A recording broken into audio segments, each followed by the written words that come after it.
Welcome back, everyone. This is your host, the DN WhatIf, here with another exciting fanfiction. Today, we're diving into the story of What If You Woke Up at UA with No Memories?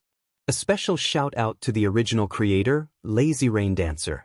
This is the permission statement by the author in written. Please make sure to show your support by checking out their work from the description. If you enjoy this video, don't forget to hit that like button and subscribe for more fanfiction content just like this. Now, let's get started with the fanfic. I need to warn them. You saw the news. Now that the villains have found out about the field trip to the USJ, it's only a matter of time before they go after those kids. Your loud declaration is met with a tired sigh, and what do you hope to accomplish by warning them? Do you really think you actually have the power to change the future? You are too naive. What makes you think the heroes will even take your warning seriously? While you cannot deny that there is some merit to those words, you find yourself unable to back down like the many times you have in the past.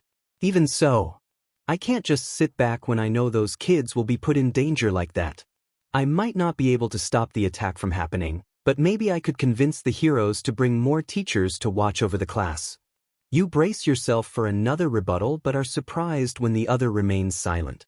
Then, after a few minutes pass, a calculative gaze fully focuses on you, making you stiffen involuntarily. You've never liked being on the receiving end of that look. A chill runs down your spine when you see the grin aimed your way. Now, that sounds like an interesting experiment. You cannot change the future, but I wonder, can you make alterations to certain events? Or are things fated to remain exactly the same? Perhaps a field test is in order. Just as you open your mouth to question those words, a hand reaches out toward you, and then everything goes dark. You are surprised to see an unfamiliar ceiling when your eyes open. What's even more bizarre is the fact that you cannot remember falling asleep. As the gears in your mind begin to whir into motion, your other senses start to kick in. Despite not being able to recall going to sleep, you are most definitely lying on a bed right now. There's also a faint hint of antiseptic in the air which gives you a feeling of familiarity and wrongness simultaneously. Before you can ponder the strangeness of that feeling, a deep voice that sounds slightly familiar interrupts your train of thought. So, you're finally awake? Immediately, you jerk forward into a seated position and realize there are 3 other individuals in the room. Your eyes widen in recognition. There's a short, elderly woman with gray hair tied up in a bun with a syringe looped through it. As you take in her visor and lab coat, you realize this is the youthful heroine, Recovery Girl. Using a syringe-styled cane, she moves closer to the right side of your bed while the other 2 remain seated on the other side. Recovery Girl gives you a kind smile. Hello, dear. How are you feeling? I was quite surprised when you were brought to my infirmary unconscious. There don't appear to be any wounds on you, but I know better than to just assume things. For several seconds, you just gape at the woman. You can't believe you're actually talking to a real hero. And brought to her infirmary, no less. Then her words completely register in your mind, leaving you terribly confused. I was found unconscious? But how did I get here? I don't remember doing anything that would lead to me getting hurt. I mean, I feel fine, confused but fine. How interesting. So, you have no recollection of what brought you to UA? Turning toward the speaker, you see an animal that resembles a cross between a bear, mouse, and dog. You quickly realize this nicely dressed hybrid is the principal of UA, Nedzu. The remaining figure sitting beside the principal is a tall male dressed in dark clothing with a long, gray scarf wrapped around his neck. He has long, messy black hair and dark eyes. Your eyes widen when they fall on the latter. You'd recognize that tired yet somehow also alert gaze from anywhere. Your Eraserhead, the teacher for Class 1A. His eyes narrow at your words, but your rambling continues unhindered. I came here to warn you. You're planning on taking your class to the USJ for a field trip soon, right? You can't. You'll dash. Your words abruptly cut off when a searing pain invades your senses, causing you to choke on your words. Despite your best efforts to continue talking, the throbbing in your head continues to get worse, making it near impossible to gather your thoughts into a coherent sentence. Cradling your head in your hands, a pained groan escapes your lips. Dimly, you're aware of a small hand on your back and that someone is speaking to you, but you're unable to make out any of the words because of the pounding in your ears. Then, like magic, the pain is gone. 1 minute, you're in excruciating pain, and the next, you feel fine with your mind completely clear. You can't remember what you were previously thinking about to cause yourself such pain, but aside from that, you're okay.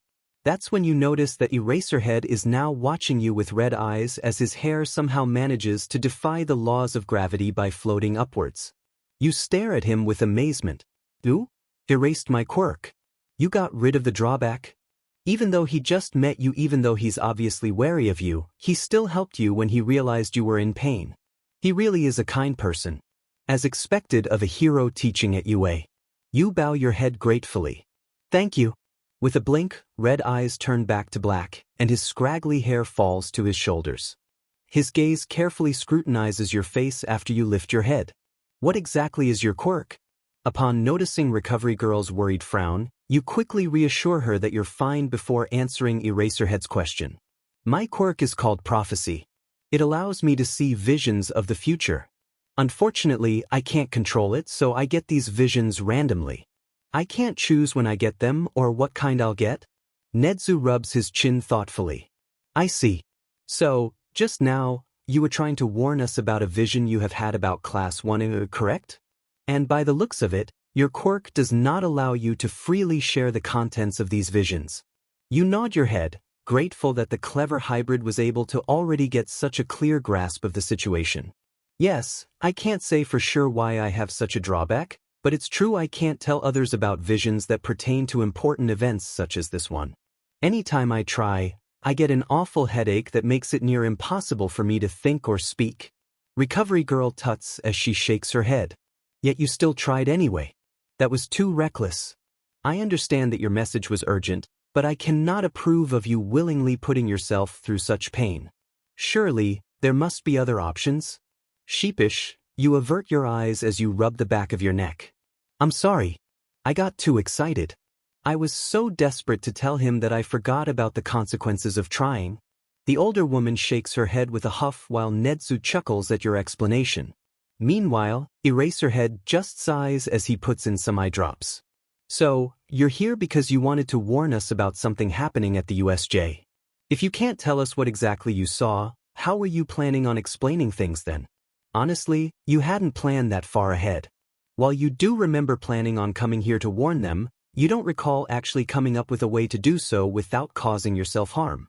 Before you can tell him that, the principal claps his hands together, gaining your attention. That's the wonderful thing about communication. There are many ways to get a message across aside from simply speaking. Tell me, would you get a headache if you tried to write out your vision? You nod glumly. Unfortunately, this really don't understand how it works, but for whatever reason, I can never reveal all the details of my visions. His eyes gain a calculative look. All you say? Then, would you be able to give hints? Sometimes you can convey a lot with just one word. As you ponder the hybrid's words, you realize he has a point. Surely, one word couldn't hurt anything. But what word would be able to express the sheer danger of the attack? After a few seconds, one word comes to mind that you know for a fact will get a reaction out of the heroes. Hoping for the best, you meet Nedzu's eyes and say it. Villains. Just as you predicted, the pro-heroes all react to your hint. Recovery Girl gasps in surprise while Eraserhead quickly straightens out of his slouched position and puts his entire focus on you. Rather than look surprised like you expect, Nedzu simply narrows his eyes. A villain attack on UA's campus. Do you know how they found out about the field trip and how they'll manage to get past our security? Your face brightens at the first question. I'm not sure how exactly they will get past security, but I can definitely tell you about how they know since that event has already happened. Eraserhead raises an eyebrow. What event? Turning your attention to him, you give him a nervous look. You're not gonna like this, but it has to do with the media breaking into the school. A villain destroyed the wall and let them in so he could sneak in while you were all distracted. As expected, the older man is not pleased with your answer. His eyes narrow as he scowls. Damn reporters. I knew there was more to that situation than what we thought. Didn't think a villain would cause all the trouble just to get info about a class field trip, though? What are they after? Thankfully, this question can be answered with just 2 words. All Might. While Eraserhead's scowl deepens, Nezu presses his paws together as he leans back in his chair. So, their goal is All Might. I can't say I'm too surprised. He is scheduled to be present during the field trip. See, that's where the real problem lies. At your words, the 2 males bring their full focus back on you. You sheepishly hold up 3 fingers, hoping the pro heroes will be able to understand your hint. It only takes a few seconds before realization dawns their features. Immediately, a deep frown appears on Nedzu's face while Eraserhead's expression turns furious. A scowling recovery girl is the one who voices what they're all thinking. That idiot! Of all the times to use up his blasted time limit. The next time I see him, he's getting a piece of my cane. I don't care if he hasn't done anything yet. While you can't blame her for reacting that way, you do feel a little bad for the symbol of peace. Hopefully, if he finds out, he won't be too upset that you ratted him out. You're drawn out of your worried thoughts when Nedzu asks, does it run out before or during the field trip? Before. You answer before, quickly adding, technically? Eraserhead raises an eyebrow after calming down from his earlier rage. Technically? Before you can attempt to come up with an understandable response, Recovery Girl intervenes on your behalf. Knowing that idiot, he used it up saving people before the field trip, but once he finds out about the attack, he still goes to save the day despite being at his limit. Delighted that you don't have to come up with an explanation yourself, you give the older woman a thumbs up. Got it? She just sighs in exasperation as she takes a seat in the nearby chair. You return your attention to Nedzu when you hear him clear his throat. Am I right to assume that the only teachers there from the beginning are 13 and Eraserhead? When you nod your head, Nedzu frowns. How many villains participate in this attack? This makes you pause because you don't have an actual answer for that question. There were so many you never bothered to try counting them. A lot. Thankfully, he doesn't appear upset about your vague response. Instead, the animal simply rubs his chin thoughtfully. Too many to count then. With only 2 faculty members and 20 inexperienced students to combat them, it's no wonder you were desperate to share this information with us. Your eyes widen as you give the principal a hopeful look. So, you believe me? Even though I have no way to prove that it'll happen? Even without proof, I cannot simply dismiss your warning since it involves the safety of my students. Nedzu smiles. Besides, I am inclined to believe your words since you know about All Might's time limit, which not many people are aware of. It's proof that your quirk does provide accurate information. You start fiddling with your fingers. I actually know about more than just that secret. For some reason, a lot of my visions focused on All Might when I was a kid. I figured it was because he was the symbol of peace and lots of important things tended to happen around him. That's when you realize the magnitude of what you just said and begin to panically wave your hands. I haven't told anyone though. I promise. I know it'd be bad if people were to find out about his secrets. Recovery Girl reaches over to gently pat your arm. Calm down, dearie. No one here is accusing you of anything. As you take a deep breath to calm yourself, you see Nedzu pulling out his cell phone out of the corner of your eye. Before you can even begin to wonder who he's calling, you hear it begin to ring, signaling that he put it on speakerphone. Within seconds, there's a response from the other end of the line. Hello. UA's principal grins cheerfully. Hello, Detective Tsukachi. I hope I'm not calling you at a bad time. I was hoping you could lend me your assistance for a few minutes. I'd be happy to. Would this perhaps have to do with my quirk? You tilt your head curiously. His quirk? Is it something that can be used through a cell phone? That's when it hits you. Although you can never tell when you'll get a vision, you always know right when it's about to happen. Your body stills as everything around you goes dark. You know that Nedzu was in the process of replying back to the man named Tsukachi, but you hear nothing. The scenery before your eyes changes. Instead of Nedzu and Eraserhead, you see All Might in his true form and Midoriya Izuku, a boy who has been in several of your visions, lying in 2 of the infirmary beds while Recovery Girl sits to the side. An unfamiliar man dressed in a trench coat walks into the room. Midoriya panics when he sees the man in the trench coat but is quickly reassured when All Might introduces the man as Tsukachi Naomasa, a detective in the police force who's also a very good friend of his. He's one of the few people aware of All Might's secret. Unfortunately, that's when the vision ends, so you are unable to get more information about the detective. You had hoped you would find out about his quirk to see why Nezu would want to call the man. With a blink, everything returns to normal, and you see Nezu studying you with a fascinated expression while Eraserhead warily watches you. That's when you realize Recovery Girl has a hand on your arm. When you turn toward her, she gives you a concerned look. "Are you alright, dear?" You had a glazed look in your eyes and weren't responding. Was that your quirk at work? Feeling bad for worrying her, you quickly nod and apologize. "Yes, I'm sorry about that. I believe the name of the police detective triggered it." You give the principal a curious look. "That is Tsukachi Naomasa, correct?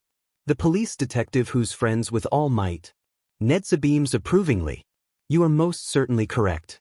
I had called him because with his quirk he is able to tell when a person is lying or not. I figured this would be the quickest and most efficient way to prove your innocence." Happy that there's a way to prove you're not lying, you reach for the phone that's handed to you. "Hello, detective? I'm sorry for the trouble, but I just wanted to say I know about some of All Might's secrets but have never told anyone about them." There's a brief pause before the detective chuckles. "While I can't say I completely understand what's going on, I can tell you're telling the truth. Could you tell me your name, miss?" Your brows furrow at the question. It's a perfectly reasonable question that you're happy to answer, but for some reason, it takes you a while before you can finally remember your own name. This is gonna sound really weird, but I think my name is Y/N. Eraserhead gives you an incredulous look. "You think? You don't know your own name?" You bite your lip. "I can't remember the last time someone said my name, but I recall writing down that name several times on a piece of paper. I think I was trying to make sure I didn't forget it." For a while, no one speaks, obviously unsure as to how to respond to such a strange statement. Both Nezu and Eraserhead appear to be studying you while Recovery Girl is frowning. Finally, it's Tsukachi who breaks the silence by awkwardly clearing his throat. "Well, I can say for a fact that Y/N-san hasn't lied once since she started speaking with me. Was there another question you wanted me to verify for you, Nezu-san?" It's not Nezu who replies but Eraserhead, whose eyes meet yours. "Is everything you've told us so far the truth?" You firmly hold his gaze as you push all the sincerity you can muster into your voice. "Yes." Before you even realize it, you find yourself holding your breath as you await Tsukachi's verdict. When he says that you're telling the truth a few seconds later, you release a huge sigh of relief. Nezu reaches for his cell phone, which you quickly hand over. "Thank you for your help, detective. I know you must have a lot of questions. I promise to call you later with more information once everything is settled here." With that, goodbyes are exchanged, and the call ends, causing silence to envelop the room. Thankfully, it's not what you would call an awkward silence, but you still can't help but fidget due to your nerves since you have no idea what this silence means for you. Eventually, the silence is broken when Nezu loudly claps his paws together, which makes you jump in surprise. "Now that that's taken care of, I have a proposal for you, Y/N-san." Blinking, you tilt your head curiously. "A proposal? For me?" Eraserhead gives the principal a wary look, but before the underground hero can say anything, Nezu cheerfully asks, "How would you like to work at UA as Eraserhead's teaching assistant?" The reactions are simultaneous. "Huh? What? Oh my." All you can do is gape at the hybrid. What did he just say?" For several seconds, you just open and close your mouth, unable to come up with a verbal response, due to your shock. This apparently amuses Nezu since he begins to chuckle. "I think you'd make an interesting addition to our staff, and considering your abilities, you'd be a great asset." Eraserhead looks at him in disbelief. "She's not a hero. Hell, she's not even a teacher. We don't even know how old she is." Recovery Girl appears more amused than anything by this sudden turn of events. It's hard to tell for sure what her age may be, considering she has a young face, but I would wager she's either almost done with high school or has just recently finished it. That's the impression I got when I was examining her earlier. She tilts her head. "Can you remember your age, dear?" You rack your brain for an answer but are unable to find one. After several seconds pass with no luck, You hang your head in defeat. I can't. I'm pretty sure I was homeschooled since I can't remember going to an actual school. Still, I'm pretty sure that I'm at least 18 years old. After all, I don't have any recent memories of doing schoolwork, so that must mean I've already finished it all, right? There's only one way to find out. Nezu jumps out of his seat and heads for the door. A test is in order. We'll see where you are education-wise, and if my theory of you being a young adult proves true, then we won't have to worry about employing you. Eraserhead, if you'd be so kind, please escort Y/N-san to your classroom. Once I've finished preparing the test, I'll meet you there. While Recovery Girl just shakes her head at the principal's actions, Eraserhead scowls in annoyance. That still doesn't change the fact that she's unqualified for the position. His response goes unheard since Nezu has already left the room. Cursing under his breath, the older man slowly rises to his feet and fixes his steely gaze on you. You all right to walk? Nodding rapidly, you remove the cover and slide your feet to the side. When you move to stand, you take in the t-shirt, sweatpants, and sneakers you're wearing with relief. This is the last thing I remember wearing. It would have been really freaky if I was wearing clothes I don't remember putting on. As Eraserhead makes his way toward the door, you give Recovery Girl a quick bow. Thank you for looking after me. I'm sorry for the trouble. She gives you a warm smile. I'm glad you're all right. Now, don't let those two give you too hard a time, all right? If you need anything, just let me know. You return the smile before quickly following after Eraserhead, who doesn't seem interested in waiting on you. Because of his longer legs, you have to walk at a brisk pace in order to keep up with him. Since he doesn't seem interested in talking to you, you let your gaze roam to observe your surroundings, and your eyes soon widen with awe. You've never walked through such a large hallway before. Maybe it's because some people end up growing to be really big because of their quirks? You muse. I know All Might is pretty large, so it makes sense to have doorways that are really tall and wide. Otherwise, he wouldn't be able to enter his own classroom. The mental image of All Might trying and failing to enter a classroom because the doorway is too small makes you want to laugh, but you miraculously manage to rein in your mirth. After all, the last thing you want is to annoy Eraserhead further by suddenly laughing out loud for no apparent reason. In hopes of keeping your laughter contained, you quickly try to distract yourself by looking out the nearby window. When you do that, you see how low the sun is, which catches you by surprise. Considering there are no students in sight, it's obviously after school hours. But what time did you exactly get here? How long were you unconscious? For several minutes, you run through your most recent memories, hoping to find some hint as to what brought you to UA. Unfortunately, nothing comes to mind. You remember seeing on the news about the reporters getting onto the school's grounds. That led you to wanting to visit the school to warn them about the USJ attack, but you can't actually remember leaving to come here. What in the world is going on? Hey! You jolt in surprise, not expecting Eraserhead to suddenly start speaking to you. WhatIf? Eraserhead gives you a cursory glance before looking back down the hallway. If I were to erase your quirk to stop the drawback, would you be able to tell me everything about the USJ attack? With a frown, you shake your head. Unfortunately, no. When you used your quirk earlier, it erased the drawback, but my mind also went completely blank. I couldn't remember what vision I was talking about. When his gaze returns to you, you give him a frustrated look. It's like I knew I had visions of important events, but I couldn't remember what exactly I saw. I remembered what my quirk was and knew why I was in the position that led you to using yours on me, but I couldn't remember what I was trying to tell you. He sighs as he shoves his hands into his pockets. Can't say I'm too surprised. There are usually other side effects that people deal with besides temporarily losing their quirk when I use mine on them. After he says that, Eraserhead goes quiet, making you wonder if you should do the same or if you should try to say something else. In the end, someone else decides to solve that problem for you. Why, Eraser? There you are. I was wondering when you'd be done. Is that the little listener you found earlier? A taller man with long, spiky blonde hair, wearing a black jacket with an upturned collar and matching pants, walks out of a room further down the hall. Despite the distance, you can hear him very clearly. Eraserhead scowls. Shut up. Your voice is too loud, Mike. As you approach the blonde, you take in his sunglasses, headphones, and what appears to be a speaker around his neck. That's when you realize this must be the hero with his own radio show, Present Mike. Just as you come to that realization, the familiar feeling of an oncoming vision washes over you. In a flash, you're brought back to the scene of the USJ attack. Rather than see a moment involving Class 1A or the teachers in charge of overseeing them during the rescue training exercise like you normally do in your visions of the USJ attack, you witness the moment when the other UA teachers arrive to deal with the villains, with Present Mike being one of the teachers at the front of the pack. Amazed, you watch as he uses his voice quirk to take out the majority of the villains with one loud shout. Despite knowing it's just a vision, your hands unconsciously rise to clasp over your ears in an effort to block out the sound. It's a futile effort since it's impossible to turn your eyes or ears away from your visions once they begin.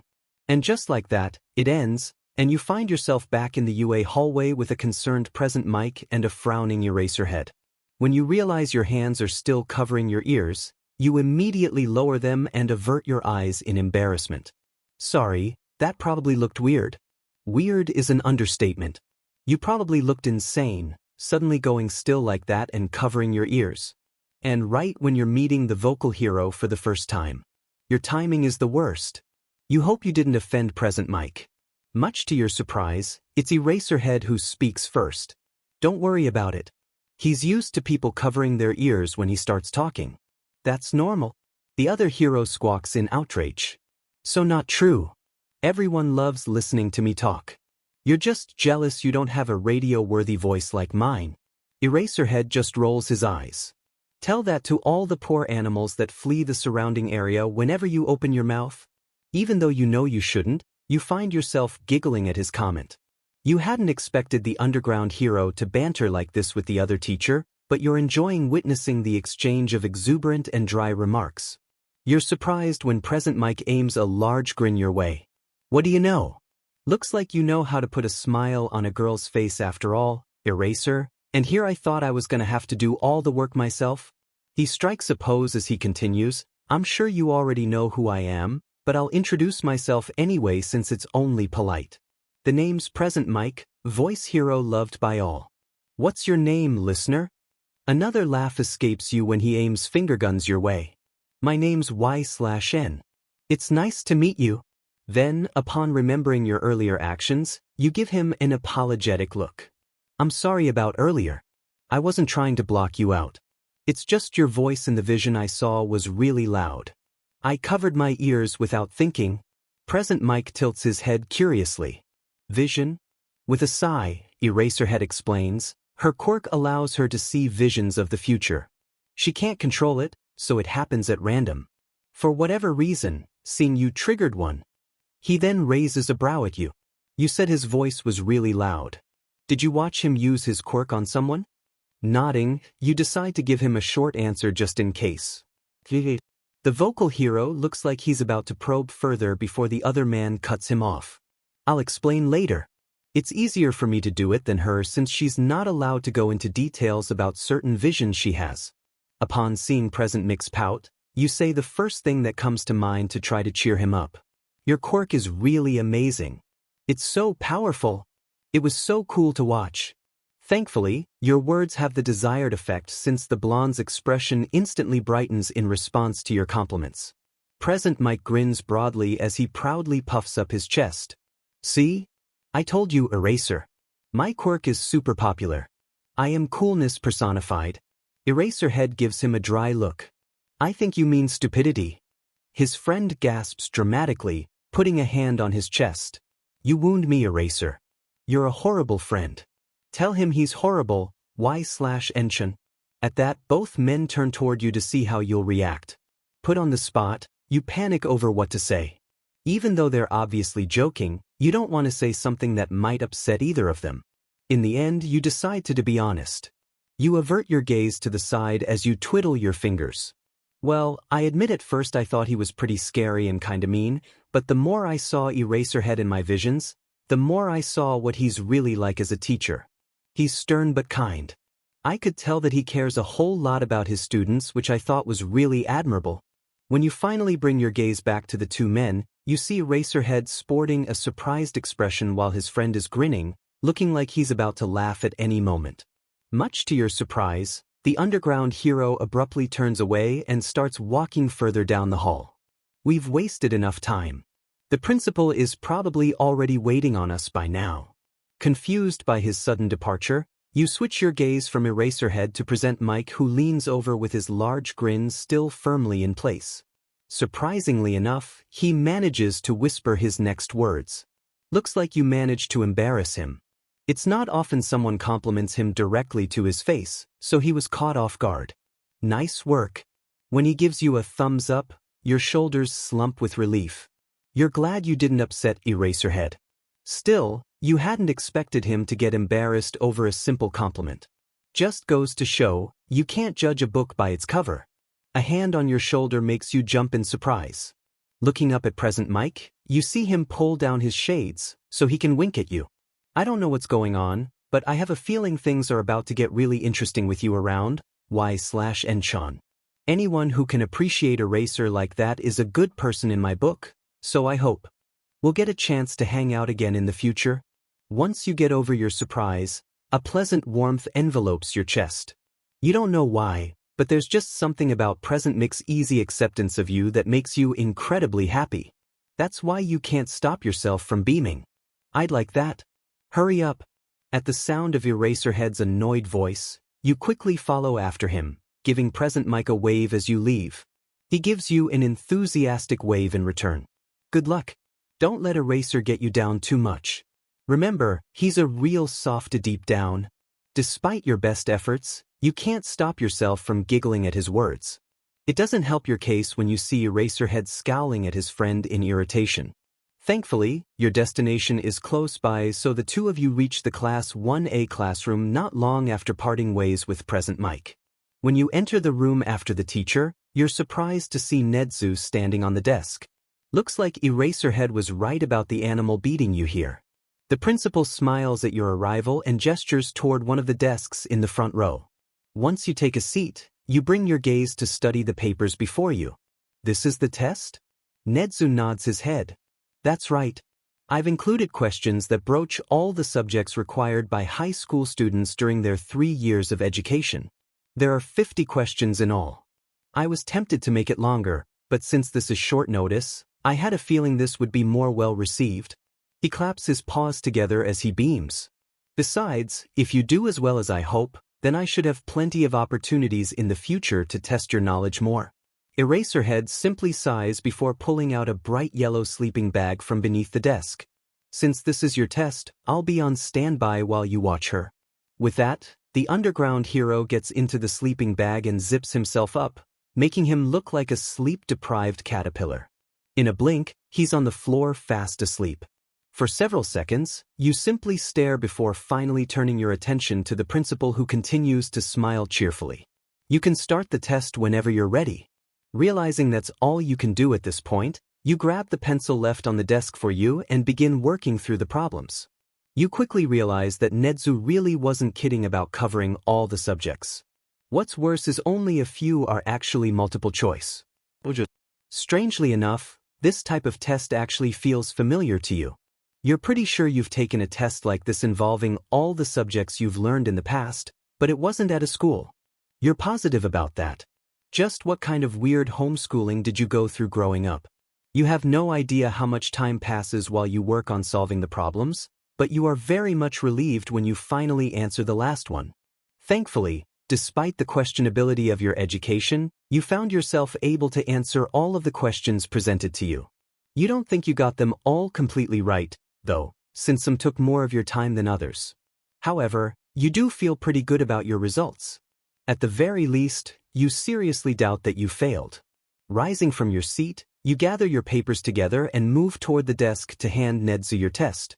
Faster than you can blink, he has a red pen in hand and starts going through all the questions. Less than 5 minutes later, the principal sets the red pen down and turns the front page to face you. A delighted smile matching Nedzu's forms on your face when you see the A in bright red ink. I got an A. So, that's proof I did get a high school education despite not going to an actual school, right? He nods his head as he sets the test on the desk for Eraserhead, who woke up while you weren't looking, to examine. That's correct. While it wasn't a perfect score, you only made a few mistakes here and there, mostly with the history and science-related questions. What's really impressive are your math and English scores. Are those perhaps your favorite subjects? You rub your neck sheepishly. I've always liked math, so it comes easy to me, even though I was never a fan of geometry. I was lucky there weren't too many of those kind of questions in there. While I wouldn't say English is my favorite per se, I do like it. Eraserhead sets down the test and pulls himself out of the sleeping bag. I'll admit the score is good, but that doesn't make her qualified to be a teacher, even if it's just as a TA. Nezu waves a paw at him.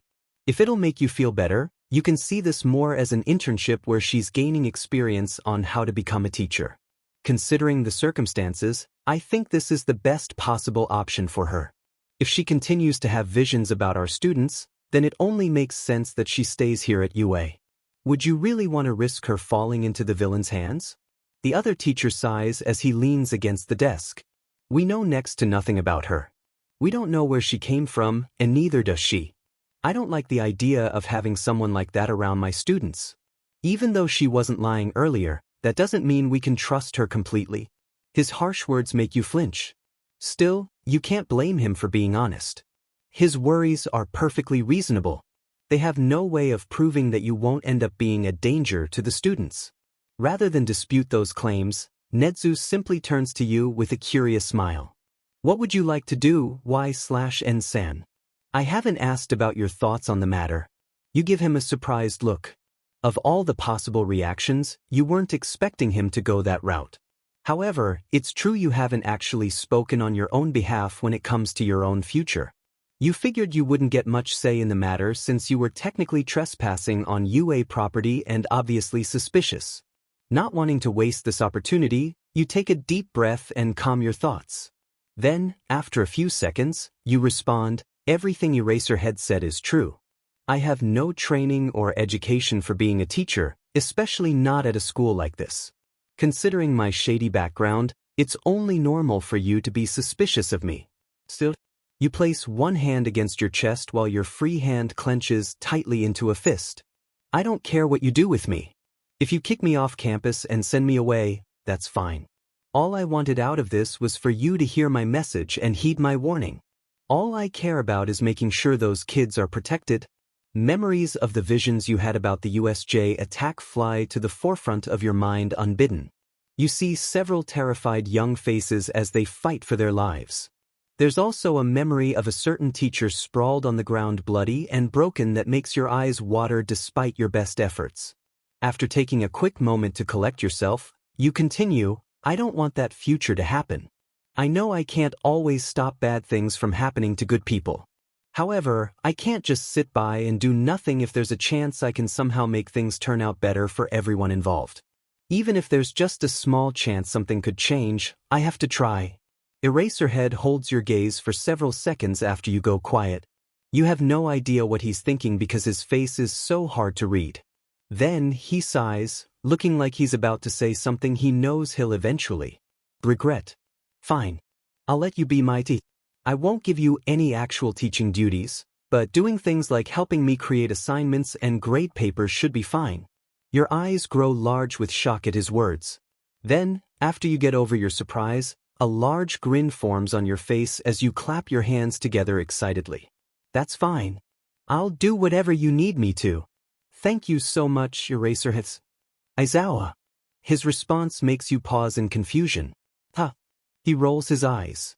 My name is Aizawa Shoyuda, although you probably already know that because of your visions. I'd rather you call me by that than my hero name. Your grin returns at full force. Understood. Thank you, Aizawa-san. Nezu chuckles as he jumps from the desk to the floor with your test in hand. I'm glad that's all sorted out now. Since you agreed to watch over her, I'm sure you're fine with looking after her for the rest of the day, right, Aizawa-kun? Aizawa stares at the animal incredulously. What? You can't be serious. Shouldn't you ask someone like Midnight for this? The principal shakes his head. I'm afraid she's already gone for the day. Besides, since Y/N-san will be your TA, that means she's your responsibility now. It only makes sense that you also handle her living situation, at least until we can come up with something else for her. He rubs his chin thoughtfully. I have considered making living quarters on campus in the past. Perhaps, it's finally time that I follow through with that idea. Much to your shock, another vision hits you at that moment, catching you off guard. You don't think you've ever had so many visions in one day before.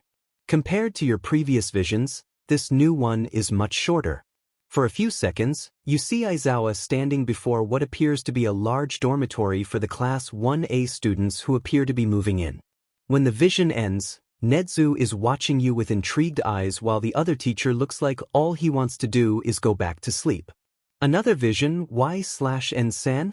You nod at the hybrid's question before explaining what you saw. By the looks of it, the Class 1A students were moving into a dormitory, and Aizawa-san was telling them the rules of living there. Nedzu's eyes get a certain gleam that makes you somewhat nervous. Tell me, how far in the future can you see, Y/N-san? Have you ever seen something happen years in advance? Or is the time frame shorter than that? For a few seconds, you ponder his words, mentally going over all the visions you've had, which you actually remember. Obviously, your amnesia doesn't affect your memories related to your visions. I don't think I've ever seen anything happen more than a year in advance. I can usually tell if a vision will happen in a matter of days, weeks, or months. That vision will happen in less than half a year for sure. Aizawa's eyes narrow. That must mean something big happens between now and the end of the summer break. Nedzu nods in agreement. It would seem we are in for quite the eventful school year. I should consider going ahead with the building of the dormitories for our students. It might benefit us in the long run to have them already ready just in case. The principal starts walking toward the door. Just another thing I'll need to consider. I'm heading back to my office now to make the necessary preparations for our newest staff member.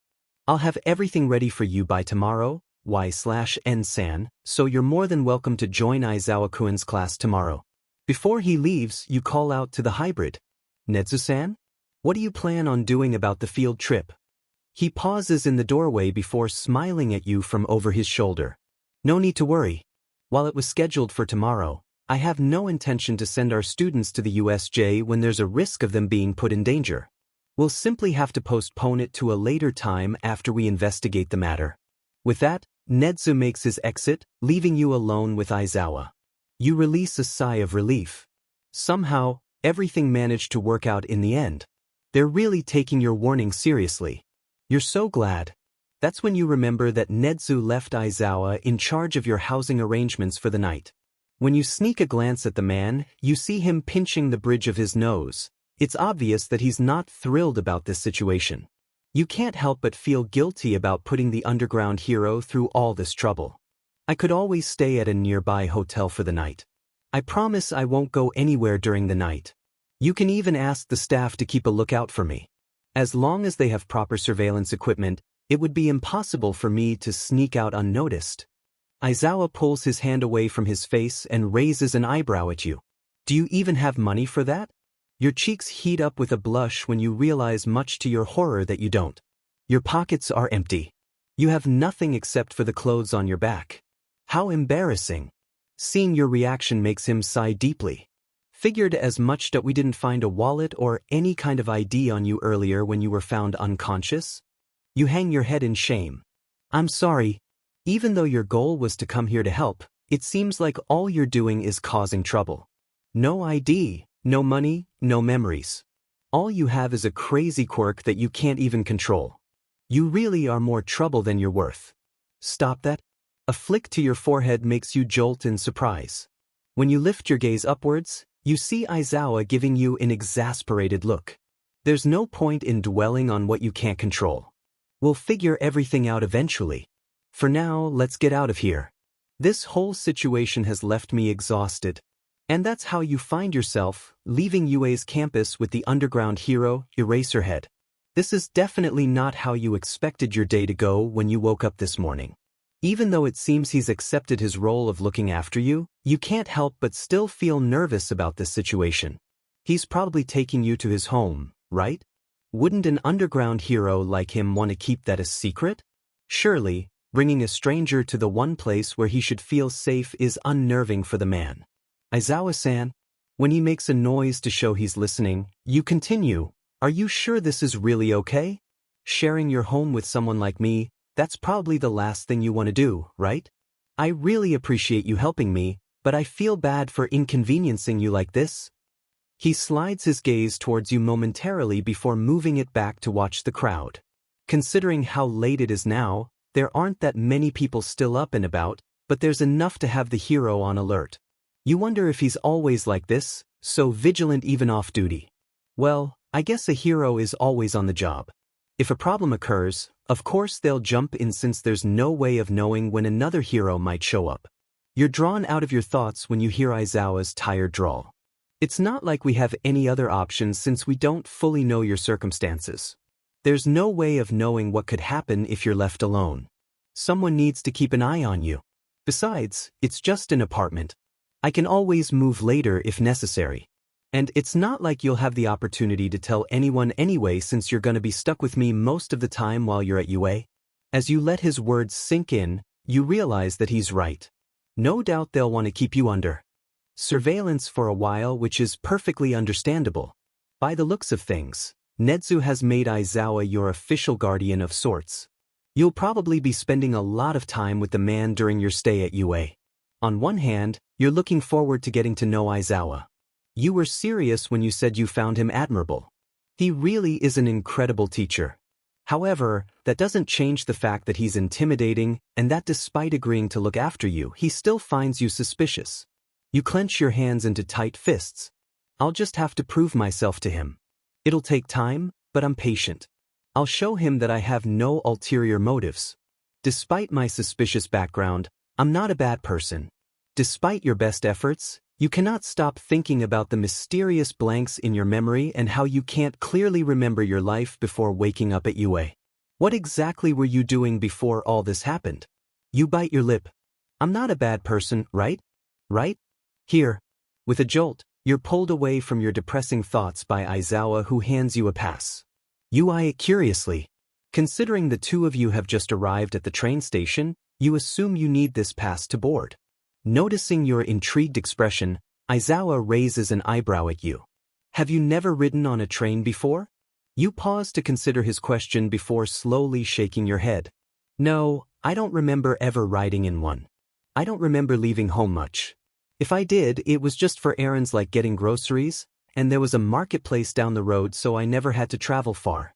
The older man turns away to head further into the station, so you miss the way his eyes narrow at your words. Do remember where you live? As the two of you wait for the train, you consider his question and frown when you realize you don't have an answer. Don't know. I remember what everything on the street looked like and what kind of stores there were, but I can't actually remember what district or city I was in. One of your hands clutches the fabric of your sweatpants. What is wrong with me? Why can't I remember something as simple as the place where I lived? I'm pretty sure I lived in the same place my whole life, but I can't remember where that even is. What the hell? You're pulled away from your thoughts by the sound of the incoming train. When the doors slide open, you and Aizawa board and take a seat. Thankfully, the train isn't too crowded since you both missed the end of the day rush.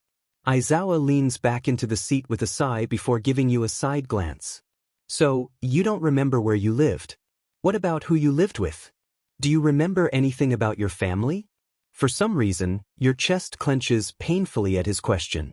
You bring your eyes to your lap as you clasp your hands tightly together. I don't think I had one. I don't remember having any parents or siblings.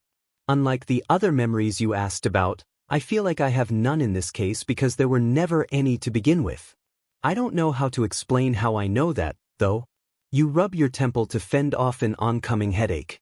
But I feel like I wasn't completely alone. There was someone in that house besides me, but I don't think they were someone I considered family. There had to be someone else besides me. There's no way I was all alone up until this point. Someone made sure I had food to eat and clothes to wear. Someone made sure I got an education. But, for whatever reason, when I try to think of them, I get a cold feeling in my chest, and my head starts to hurt. Why is that? Hey! Startled, you jump in your seat before jerking your gaze to the man beside you. Once he has your attention, Aizawa continues, if you can't remember, don't force yourself. It's possible you had a run-in with someone who has a quirk that allows them to erase memories. For now, we'll leave this to the principal since he's obviously interested in your situation. Just be sure to tell us whatever you can remember that you think is important. You nod your head as you stare at him with wide eyes. You had expected him to get annoyed by your unhelpful answers, but he's not. He's not even scowling at you. His expression is calm as he assesses you before finally averting his eyes to face the seats across from you. The rest of the train ride is quiet, neither of you too interested in talking. At the third stop, Aizawa rises from his seat, and you quickly move to follow him. From there, the two of you leave the station and start walking. You have no way of keeping track of time, but it doesn't feel like you've walked for very long when you arrive at an apartment complex. It looks rather ordinary. Nothing about the buildings stands out, which actually make a lot of sense. This is probably the perfect place for an underground hero to live. After taking an elevator to the third floor, Aizawa comes to a stop at the third door on the left. He unlocks the door and motions for you to enter first. Nervous, you cross over the threshold and instantly notice the shoe rack at the door. Following the older man's example, you take off your shoes and walk further inside, wearing just your socks since there aren't any slippers at the door. Maybe he doesn't care about that sort of thing in his own home? The first thing you think when you study the apartment is how small it is. It's definitely suited for just one person. You see the living room when you first walk in and then notice what appears to be the kitchen to the left when you walk further inside. There's one hallway with what appears to be 3 doors. If you were to guess, one was probably the hallway closet while the other 2 lead to his bedroom and bathroom. In the back of your mind, you wonder where you're even supposed to sleep. The couch? You want to ask but feel too nervous to do so at the moment. The sound of meowing grabs your attention, and you watch amazed as 2 cats pop out from behind the couch. One cat is pure white and extremely fluffy with bright blue eyes, while the short-hair cat, which has lovely amber eyes, is completely black except for its paws and the tip of its tail, which are white. Both cats immediately head for Aizawa and start wrapping around his ankles, meowing loudly. He sighs in response. I know you're hungry. Hold on a minute. With that, the pro hero slips away into the kitchen with the animals hot on his tail. You find the corners of your mouth twitching upwards before you even realize it. Looks like the super stern teacher is a big softy when it comes to cats. That's when your stomach starts to growl. Thankfully, Aizawa is busy with the cats, so it's unlikely he heard it. Still, you should ask him about food since you don't really know when's the last time you ate. You remember eating lunch, but you don't even know what time it is now since there aren't any clocks in sight. When he leaves the kitchen, you decide to ask him. I feel bad for asking since you've already done so much to help me, but I was wondering what to do for dinner. I know how to cook, but I didn't know if it was okay to use your food. Aizawa rolls his eyes. I'm not gonna starve you. I'm not much of a cook myself, but if you see something in there that you want to eat, help yourself. Just as you're about to ask him what he's going to eat, the older man pulls out what looks like a jelly pack and starts eating it as he heads for the couch. All you can do is stare. Surely, that's not all he's eating for dinner? With a shake of your head, you start familiarizing yourself with the kitchen. In the corner, you see the 2 cats eating but decide to leave them alone for now. You've always liked cats. You wonder if Aizawa will let you pet them if you ask for permission. A few minutes pass before you finish searching the refrigerator and cabinets. It's after you do so that you come to a horrifying conclusion. There's nothing but junk food in here. How the hell is this man still alive? No one should be able to live off this stuff and look as healthy as he does. Sure, he looks like he hasn't slept in days, but besides that, he looks fine. How is that possible? You bring your hands together in front of your face and take a deep breath. Once you're calm, you make a decision. I know it's not my place to say anything, but I gotta do something. He can't just have jelly for dinner. Determined, you pull out the bread along with the other sandwich ingredients. You don't know what kind he likes, but you don't think you can go wrong with a classic ham and cheese. You make 2 with mayonnaise and 2 with mustard. That way he can have a choice of condiment. You're fine with either, so it doesn't matter to you. Unfortunately, considering the circumstances, you can't make a healthier meal, but a sandwich is definitely a lot better than what he's currently eating. Once you finish, you grab 2 sodas from the fridge and carry them along with the plate of sandwiches to the couch. Since there's no dining area, you figure the man doesn't care about eating in the living room. When you approach the couch, you see Aizawa stretched out fast asleep with the two cats on top of him. You're reluctant to wake him since he obviously doesn't sleep enough, so you move to sit on the floor after setting the food and drinks on the coffee table. The TV is currently showing the news, but the volume is so low you can just barely hear it. Not wanting to break the peaceful silence of the apartment, you reach for a sandwich and start eating as you pass the time watching TV. Just as you're about to start on your second sandwich, Aizawa begins to stir. You turn your head just in time to see his eyes open. For several seconds, he just stares at you, so you decide to break the awkward silence by pointing at the plate of food. I made you something to eat. Jelly isn't a very filling meal after all. You then turn back to the TV and continue munching on your meal, acting as if this situation isn't as crazy as it really is. There's some shifting behind you before you hear him sigh. You didn't have to make me anything. I don't need to eat a lot. That makes you roll your eyes. You wave a dismissive hand at him, not bothering to look away from the TV. Nonsense. You're a grown man. You need to eat more than just a jelly pack. Besides, it's not like I made you a feast. Considering you are letting me stay in your home free of charge, this is the least I can do. He quietly grumbles in response for a few seconds before finally reaching for one of the sandwiches. You do your best to fight off the smug grin that tugs at your lips. You don't want to risk annoying him further after all. Once you're both done eating, you move to stand and gather the plates and trash to take to the kitchen. After you finish cleaning up and throwing the trash away, you return to the living room and are surprised to see Aizawa sitting up on the couch instead of reclining. You notice that the coffee table now has some papers and folders on top of it. Instead of sleeping on top of their owner, the cats are now stretched out on the top of the couch, relaxing. Since there's a spot now available to sit, you decide to take a seat beside the teacher. Are you lesson planning? He nods his head as he runs a hand through his hair. Since we won't be doing the field trip tomorrow, I'll need to come up with a different lesson instead. Although, the likelihood of being able to get anything done during homeroom is next to zero since they'll be more focused on you. You scratch your head. Maybe I should introduce myself near the end of homeroom then? I don't want to be a distraction. Aizawa shakes his head. No, it's better to go ahead and get all their questions handled ahead of time. Plus, it does save me from having to actually come up with something else to do. Nervous, you fiddle with your hands. Are you going to tell the students about my vision? Or do you hope we can keep them in the dark about what's to come? How sure are you that it will happen? Your eyes meet his without hesitation. 100%. My visions always come true. It's true I've never tried to stop them, but there are some events that cannot be stopped. It's easy to prevent simple things like someone tripping from happening, but an attack of this large scale? Even if you change the date of the field trip, I think the attack will still happen. I don't know how, but it will. You clench your hands tightly together. I'd like to say I came here to stop the attack from happening, period, but I don't know if that's possible. My hope was that more teachers would be involved and that I could convince All Might not to use up the majority of his time limit prior to the field trip. Aizawa rests his elbows on his knees and clasps his hands together as he slouches forward.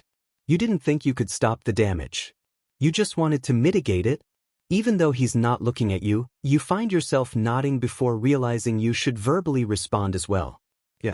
Even though the students came out relatively unharmed, it was still a traumatic experience that no first-year high school student should ever have to deal with, especially not so early in the school year. He gives you a side glance. So, there weren't any serious injuries on the students? Wincing, you give him a helpless shrug and hope he'll understand your short answer. Midoriya. Unsurprisingly, Aizawa catches on very quickly. He shakes his head with a groan. Of course. With that quirk of his, I'd be surprised if he didn't have any injuries on him. You find yourself frowning at his words. He's doing his best. It's not like he's had his quirk very long. You saw when he registered it, didn't you? The older man raises an eyebrow. So, you even know that much about him. Do you have this much knowledge about all my students, or just Midoriya? Before you can reply, his white cat decides to plop down on your lap and make itself comfortable. For several seconds, you just stare at it before turning your gaze to its owner. Ugh. Aizawa snorts before leaning back against the couch. If you want to pet her you can, or if you want her to move, just pick her up. She won't bite. Hesitantly, you reach toward the fluffy creature and lay a hand on her back. When she makes no move to retaliate, you begin petting her, marveling at how soft she feels. Oh, she's so soft. It's like petting a cloud. What's her name? Shiro. The other cat is Kuro. He takes longer to warm up to people, but he won't do anything to you either. You raise an eyebrow at the man. You named your cats after their fur colors? Really? He shrugs his shoulders. Naming is not my thing. At least, I didn't name them cat number 1 and cat number 2. His words make you snort before you can stop yourself. Well, if those were their other options, I guess Shiro and Kuro lucked out in the end. For a while, you just sit there petting Shiro while Kuro stays on the other end of the couch with Aizawa. Eventually, the silence that filled the air gets broken when Aizawa brings his question from before back up. So, what do you know? About Midoriya? You find yourself wincing. More than I should. I had several visions about him when I was growing up. At first, I had no idea why, but eventually I came up with a theory. Aizawa gives you a dry look. But you don't plan on telling me, right? Guilty, you avert your gaze away from his. I'd like to, but first, I need to ask for permission. I can't go around revealing his secrets when it's not my place to say. Thankfully, the underground hero doesn't seem angry since he only sighs in response. Figured as much. Well, at least, you know better than to go around telling just anybody about other people's business. As long as the secret doesn't put him in danger, it's fine if I don't know for now. If only you knew. You have to fight the urge to grimace at his response. There's no telling how he'd react if he found out about All Might giving his quirk to Midoriya with next to no training before the entrance exam. All Might would definitely be in hot water if Aizawa knew. Still, I think Aizawa-san has a right to know. He is Midoriya's homeroom teacher. You think to yourself, I can understand keeping this a secret from the majority of the staff, but Aizawa-san is the teacher that deals with Midoriya the most. He might even could help the kid out if he understood the circumstances. Maybe I could convince All Might to let Aizawa-san in on the secret. I think if anyone could keep a secret it would be Aizawa-san. I don't like that look on your face. When you look to see Aizawa's narrowed eyes aimed your way, you immediately look away. I'll get permission and then I'll tell you. I think it'd be better if you knew anyway. His gaze remains on you for a while before he finally relents and turns his attention to Kuro, who's now sprawled across his lap. Fine. I'll wait. I really hope it's not as bad as you're making me think it is. Before you can come up with a way to reassure him, Aizawa reaches for a folder and hands it over to you. At your confused look, he explains, the students' profiles. If you're gonna be my TA, you need to at least know my students' names and quirks. These are pretty generic, so it's not like there's any sensitive information in them. Once you have the folder in hand, the teacher goes back to looking over his papers. Meanwhile, you open the file and start reading the profiles while you absently pet Shiro with your free hand. You recognize the faces in every photo and remember most of their names since they've all appeared in your visions at least once. You're not familiar with all their quirks, however, so looking at these profiles is definitely beneficial. Even though there's 20 of them, it doesn't take you a long time to memorize everything since you were mainly reading about their quirks. Once you finish, you close the file and turn to look at Aizawa, who's now leaning back into the couch with his eyes closed. If you had to guess, you think he's just resting his eyes rather than sleeping. Still, it takes you a few minutes to gather enough courage to speak up. Aizawa-san? What? His eyes remain closed, but his head is now leaning more in your direction. Kuro reaches up to bop his owner on the cheek with his paw, making you smile. I was wondering where I was supposed to sleep. It's a one-bedroom apartment, right? Do I just take the couch? Aizawa opens his eyes and gently pushes the cat's paw away from his face.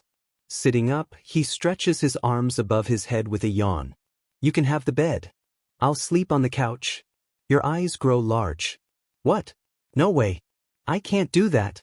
I can't take your bed. I'll sleep on the couch. He cracks his neck before raising an eyebrow at you. Just take the bed, Y/N. It doesn't matter to me where I sleep. I can sleep anywhere. Literally. And if you want to take a shower, you can borrow some of my clothes to sleep in while you use the washer for the clothes you have on. Despite your best efforts, you find yourself blushing in embarrassment. Are you sure? Aizawa rolls his eyes. I wouldn't have offered if I wasn't. Now, go ahead and get ready for bed. The sooner you go to sleep, the sooner I can. Reluctantly, you nod your head and then gently pick up Shiro to set her by Kuro, who's still commandeering his owner's lap. You rise to stand and turn to leave when you suddenly stop. Before he can question you, you quickly turn toward Aizawa and bow your head. Thank you, for everything. I know I haven't done anything to deserve it, but I'm grateful for your kindness. I promise I'll work hard and become the best tea you've ever seen. Rather than check to see his reaction, you dash toward the hallway, eager to get out of sight as soon as possible. Before you're out of earshot, however, Aizawa calls out to you, making you pause. Hope you like grading papers. Because I plan on taking full advantage of this situation.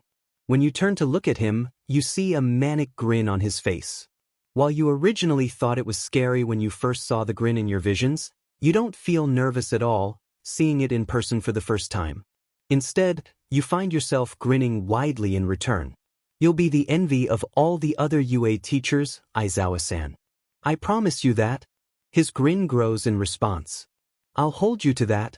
Surprisingly enough, despite being in an unfamiliar home, you sleep soundly throughout the whole night without any problems. Much to your delight, when you wake, you find Shiro curled up at your side. Before going to sleep, you set an alarm on Aizawa's clock in order to make sure you didn't oversleep.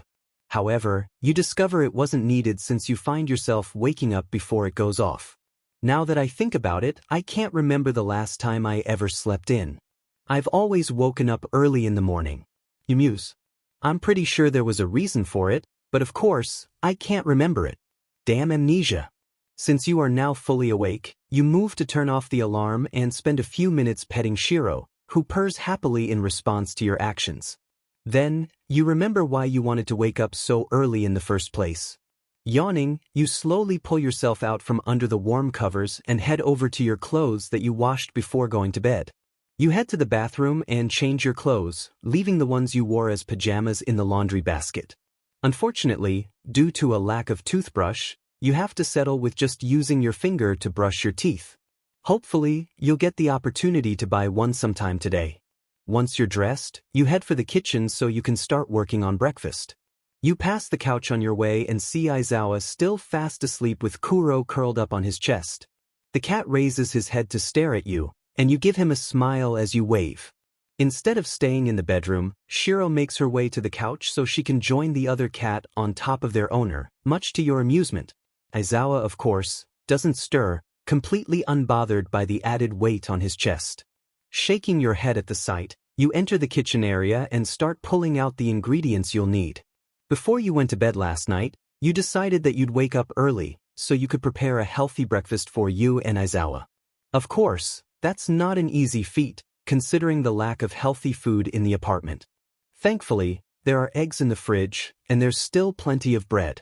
So, you decide to make some scrambled eggs and toast for breakfast. In the midst of your preparations, Shiro enters the kitchen and starts rubbing against your legs. You are surprised to see Kuro hanging out in the doorway as well.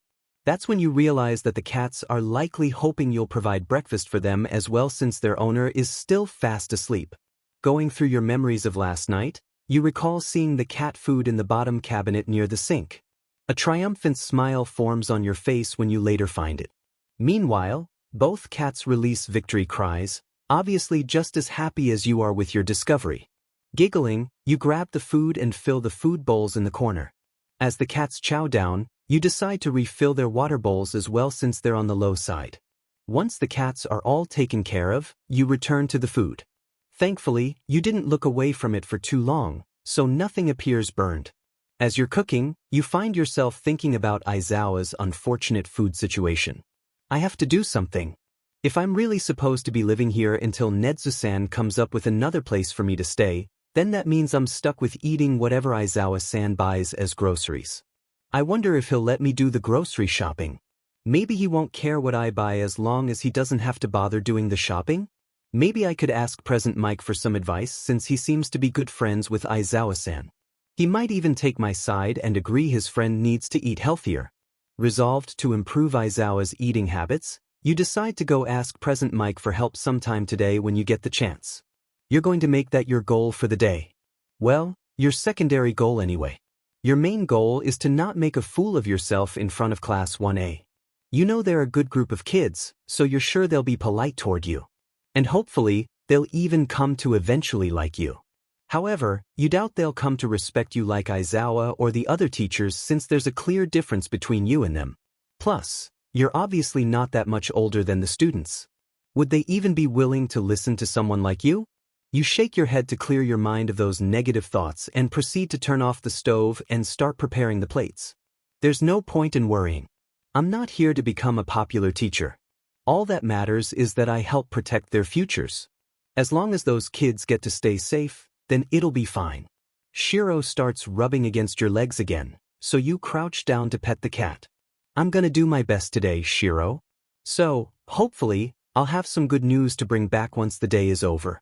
She purrs loudly in response, making you grin. Catching movement out of the corner of your eye, you turn to see Kuro, who is calmly observing you from the other side of the room. Obviously, he still doesn't know what to make of you yet, which is perfectly understandable, considering the circumstances surrounding your sudden intrusion into his home. That's why you intend to give the black cat his space and will refrain from trying to pet him until he grows more comfortable with you, if that day should ever come. After you spend a few minutes petting Shiro, you work on cleaning up the kitchen. Once that's done, you prepare 2 glasses of juice and bring them into the living room before returning to the kitchen for the plates. During this time, you notice that Aizawa is still sleeping soundly, as far as you can tell anyway. If he's faking it, he's obviously a pro at it. Leaving his meal on the coffee table, you take a seat on the floor and dig into your food after turning on the TV. You keep the volume low as you channel hop and look for something interesting to watch. You stumble upon some kind of murder mystery show, which immediately grabs your attention since you've always liked these types of shows. At least, you think you have anyway since you can dimly recall watching shows like this in the past and enjoying them. As you eat, you have to defend your meal against Shiro, who is very much interested in your eggs. For whatever reason, she doesn't approach Aizawa's plate, as if knowing the food is for her owner. Obviously, she also thinks he needs to eat healthier. While you're fending off Shiro, Kuro returns to his previous spot on top of Aizawa's chest. However, rather than go back to sleep, he starts kneading the man's chest. It looks like he's trying to wake his owner up. His plan succeeds since after a few minutes you hear Aizawa groan, an obvious sign that he does not want to leave the world of dreams. The underground hero tries to push the cat away, but Kuro is relentless. He begins purring as he rubs his face against his owner's. The cute sight makes you giggle. This, of course, brings Aizawa's attention to you. When his half-masked eyes fall on you, you grin. Good morning, Aizawa. I made scrambled eggs and toast for breakfast. You should eat your portion soon before the cats decide they want it.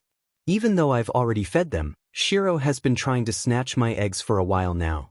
Shiro mewls loudly, obviously outraged that you'd accuse her of something like that, even though it's the truth. Aizawa snorts at the cat's reaction before moving his gaze to the coffee table. He sighs when his eyes land on the plate. You didn't have to make me anything. You shrug. I didn't, but I did anyway. So, you better eat it, so it doesn't go to waste. Thankfully, the older man doesn't protest further and starts eating his breakfast without complaint. You internally cheer at the small victory. I may not be able to do much in the grand scheme of things, but I can, at least, make sure Aizawa-san eats healthier while I'm working with him. Obviously, this isn't something that's normally expected of teaching assistants, but you don't see the harm in doing this kind of thing. After all, you never promised to be a normality, now did you? After you both finish eating breakfast, you and Aizawa leave for UA. When you both later reach the school, the two of you immediately head for the principal's office. Despite your best efforts to remain calm, you can't help but feel nervous about your current situation. I can't believe this is really happening. They are seriously gonna let someone like me stay and work here. If I wasn't so grateful for their help, I'd be calling them insane for coming up with this idea. Nedzu is all smiles when you enter his office alongside Aizawa. Good morning, Y/N-san, Aizawa-kun. I hope everything went well with the housing arrangement. While Aizawa grumbles quietly under his breath, you nervously chuckle, it was fine. Aizawa-san was very accommodating. The principal claps his paws together excitedly. Very good. Now, I've explained the situation to Detective Tsukachi, who has promised he'll look more into your situation to see if we can determine the cause of your memory loss. In exchange for us allowing you to remain here at UA, we'd like your full cooperation in the investigation. You quickly nod your head. Of course. I'll do whatever you need me to. He beams at you. I had a feeling you'd say that. After we're done here, I'd like for you to stop by the infirmary, so Recovery Girl can collect a DNA sample to see if we can find you in the system. Of course, we've already checked the quirk registry, but we were unfortunately unable to find you. Your shoulders droop as you stare at him in shock. You're not in the quirk registry? So, in a sense, it's possible that the world doesn't even know you exist? If the DNA search comes up with nothing, would you basically be a ghost in the world's eyes? A sudden nudge to your shoulder draws you out of your thoughts. Looking up to the source, you see Aizawa watching you. Calm down. It'll get sorted out eventually. No point in freaking out about it now. Realizing he's right, you take a deep breath and slowly nod. Then, you return your gaze to Nedzu, who's studying you closely. I'll do whatever I can to help. To be honest, I wouldn't be surprised if you don't find out a lot about me because I don't really have any memories of me interacting with people. That includes people like doctors or other professionals you normally see. Nedzu rubs his chin thoughtfully. I see. I'll make sure to let Detective Tsukachi know about that as well. You have brought us a most interesting case indeed, Y/N-san. Before you can reply, he continues in his perpetually cheerful tone, I also have some exciting news for you. I thought it would be pertinent that a uniform be prepared for you, so that it'll be easier for everyone to distinguish you from the students. Our teachers here normally wear their hero costumes for work, but since you are not a pro hero, I thought giving you a special UA uniform would be the best solution. When he gestures toward a suitcase on the ground near his desk, you approach it and open it after getting his permission. Inside is a nice white, long-sleeved blouse, a gray vest with a little, red UA emblem in the right corner, and a pair of black dress pants. You grin appreciatively. I like it. Thank you so much. But what should I do about my shoes? I know tennis shoes aren't the most formal footwear. Nedzu waves a dismissive hand. That's fine. I remembered what you wore yesterday, so I didn't bother with finding another set of shoes for you. If you decide you'd rather wear something else, you can always buy another pair of shoes later on. He motions for you to approach the desk, and when you do, he hands you an ID card. You're surprised to see a picture of yourself along with your name and title on there. A part of you wants to ask where the picture came from while the other part is too scared to ask. The hybrid smiles. That's your school ID. It will allow you to get through our security without any problems. Of course, since you'll always be with Aizawa-kun, I'm sure you won't have any problems getting in anyway. After giving you your school ID card, Nedzu proceeds to tell you more about the school and answers any questions that you have. Once that conversation eventually comes to an end, he wishes you good luck, and you bade him goodbye before following Aizawa out the door. Aizawa heads off to his class while you go get changed before hurrying over to the infirmary to see Recovery Girl. Thankfully, it doesn't take her long to get a DNA sample. Much to your surprise, she also even fingerprints you. You hadn't expected the heroine to have that kind of equipment, but it does save you the trouble of having to meet up with the police to do it. So, this is definitely a very convenient turn of events. By the time you finish your business in the infirmary, the first bell has already rung. So after getting some gummies and an encouraging smile from Recovery Girl, you hurry to Class 1A's classroom, leaving behind the suitcase with the clothes you were previously wearing with the heroine so you don't have to carry it around everywhere. Nervous doesn't even begin to describe how you feel as you make your way to the classroom. You're so apprehensive that you don't even realize you've already eaten all the gummies you were given until you arrive at the door to the 1A classroom and notice that your hands are now empty. A part of you wants to run since you've never had to deal with speaking in front of a large group like this before, but another part of you actually feels excited. Deep down, you've always wanted to interact with others like this. You can't remember why you never did, but maybe now is the chance to make your dreams a reality. And just like that, your nerves settle, and you find yourself surprisingly calm as you reach to knock on the large door. From this point on, things are gonna change. I'm gonna change. I won't be as weak-willed as I once was. I'm gonna do my best for these kids. I'm gonna actually try to use my power to help others rather than just keep quiet and hope for the best. I'm gonna take my future into my own hands. The corners of your lips curve upwards when you think of a person you know who has done something similarly with his life. If Midoriya can do it, then so can I. If I've learned anything from watching him in my visions, it's that nothing is impossible. It's at that moment you realize that you're mere seconds away from meeting the boy who has been a constant in your visions for many years now. Immediately, excitement wells in your chest. I finally get to meet him. I can't believe it. After all these years, I can finally see him face to face. Your earlier nervousness is nothing more than a memory now, since all you can think about is getting to meet Midoriya, something you've been wanting to do for a long time now, a very, very long time. Just before your knuckles rap against the door, a thought crosses your mind that makes you pause. It probably wouldn't be good if I get too visibly excited about seeing Midoriya, since that would put him on the spot and make the children suspicious. Even worse, they might think I'm biased, which is the last thing I want, so I'll have to be careful with how I act around him since I want to be a fair teacher. You nod to yourself as you finally knock on the door before you. I'm gonna do my best to be fair since I want to be the best teacher I can be. Because a great class like 1A deserves nothing less. Within seconds after you finish knocking, the door partially opens, and you see Aizawa. Once he catches sight of you, he opens the door further. About time. Was wondering when you'd get here. With that, the older man turns around and heads for his desk while you slowly follow after him. You can feel the curious gazes of the 21A students on you, but you decide to keep your attention on Aizawa to see how he'll handle the introduction. Before he can say anything, a blonde boy with a black lightning-shaped streak in his hair, whom you recognize as Kaminari Denki, grins excitedly. Oh, who's she? A cute, new transfer student? You find yourself smiling at him, amused by his reaction. Well, at least one person is excited to see you. Kaminari immediately notices your smile, and his grin grows exponentially. The redhead behind him, Kirishima Aijiro, is also sporting a wide smile. Meanwhile, the girl with long earlobes sitting across from Kaminari, Jirokyoka, just sighs at her classmate's words. The student with glasses abruptly stands up from his desk and starts waving one of his arms similar to a robot.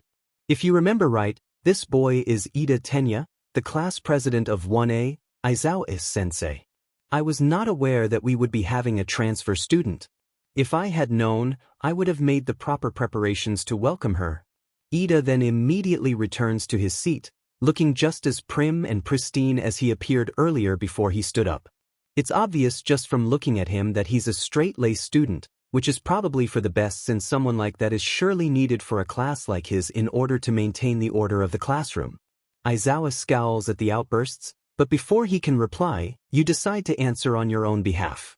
I'm actually not a transfer student or a student at all for that matter. So, there's no need to worry about preparing something to welcome me, Ida. It's sweet of you to want to do so, though.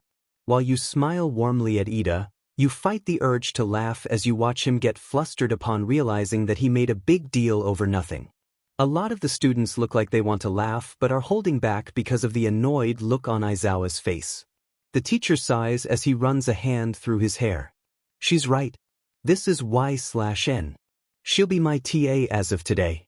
Her quirk allows her to see visions of the future, and because she has had some visions pertaining to our school, the principal has asked that she work here and offer her services. She won't be teaching any classes since she's not a hero nor a certified teacher, but if you ever need me but can't reach me, go to her, and she'll get a hold of me. Because you're standing right beside him, you're the only one who hears him mutter under his breath. Or just bother her instead and let me sleep. You're just barely able to stop yourself from laughing out loud when you hear that quiet remark. In order to distract yourself, you let your gaze roam across the classroom, allowing you to take in all of the students' intrigued faces. When your eyes fall on the girl with a high ponytail, Yairose Momo, a vision hits you, catching you by surprise. The classroom scenery quickly fades away, and you soon find yourself in one of the school's hallways. There are several of the Class 1A students lingering about, possibly heading to lunch, but what grabs your attention is the grape-haired boy, Mineta Minoru, who sneaks up behind Yaoyorozu and suddenly flips her skirt, making her cry out in surprise. The vision ends shortly after that. In a blink, you're back in the classroom and on the receiving end of 20 sets of curious eyes. Aizawa rubs his temple tiredly. Another vision? Nodding absently, you surprise him when you start walking toward the students. Everyone watches with interest as you approach the desk of the student sitting right in front of Yaoyorozu, the desk of Mineta Minoru. At first, he seems elated by having your attention on him, but Mineta then starts to nervously sweat when he sees the serious gleam in your eyes and the deep frown on your face. He jumps in his seat when you slam your hands on his desk. You barely notice several other students do so as well, but you're not really paying attention to them at the moment. You can feel Aizawa's eyes on you, watching you closely, but you can't bring yourself to care about that either. There's something way more important you have to deal with. Mineta Minoru. Why is it that the first vision I have of you and Yaoyorozu after arriving is of you flipping her skirt? There's a hush in the classroom aside from Yaoyorozu's startled gasp as the addressed student stares at you with wide, fearful eyes. After Mineta stammers out an unintelligible response, you narrow your eyes at him. Mineta, I'm giving you a warning. If I personally catch you or have a vision of you doing anything inappropriate to any of your female classmates or any female for that matter, there will be consequences, understand? Such behavior is very unbecoming of a student who wants to become a hero. All of your classmates deserve equal respect. Then, with a sickeningly sweet smile, you turn to address the rest of the class. Of course, that applies to everyone here. Harassment is no joke. I'm sure the rest of you brilliant heroes to be already know that, though, right?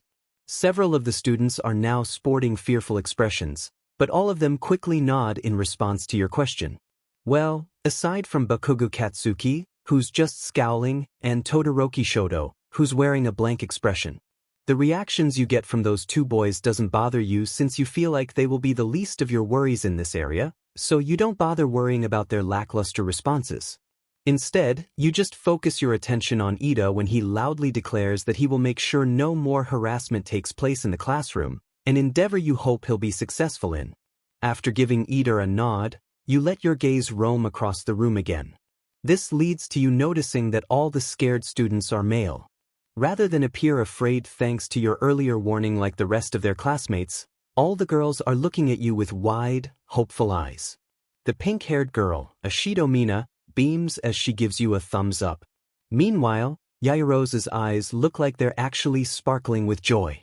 Damn, how bad has Mineta been since school started? At the front of the classroom, you see Aizawa pulling out his sleeping bag before promptly going to sleep. Looks like you're in charge of entertaining the class for the rest of the period. As you turn to walk back toward the front of the room, your gaze falls on the student sitting across from Mineta. When you take in his avian features, you immediately realize this is Tokoyami Fumikichi. When your eyes meet his, you're surprised when another vision hits you. It's short like the last one. This time you see Tokoyami battling against some villains at the USJ, attacking them with a bird-shaped, shadow-like creature that he summons. If you remember correctly, his quirk is called Dark Shadow. Within seconds, the vision ends, and you find yourself being watched by two pairs of eyes. In addition to Tokoyami's concerned red eyes, there's also Dark Shadow hovering beside him, watching you curiously with his yellow eyes reminiscent of fog lights. A large grin forms on your face as you clap your hands together excitedly. Your quirk is so cool, Tokoyami. You're both so strong. And Dark Shadow is so cute. I love him. Tokoyami's eyes widen in surprise as his feathers ruffle upwards, apparently a sign of his embarrassment since he can't blush. Before he can respond, Dark Shadow moves so that he's up in your face, causing Tokoyami to hiss in disapproval. Dark Shadow? The shadow creature ignores the other in favor of examining you. A few seconds later, he grins broadly. You've got good taste. Not many people recognize how awesome we are right off the bat. I think you're gonna be my favorite teacher. You beam at his comment. Aw, you're so sweet. Can I pet you? You look really soft. Tokoyami freezes in surprise when you look curiously between him and his quirk.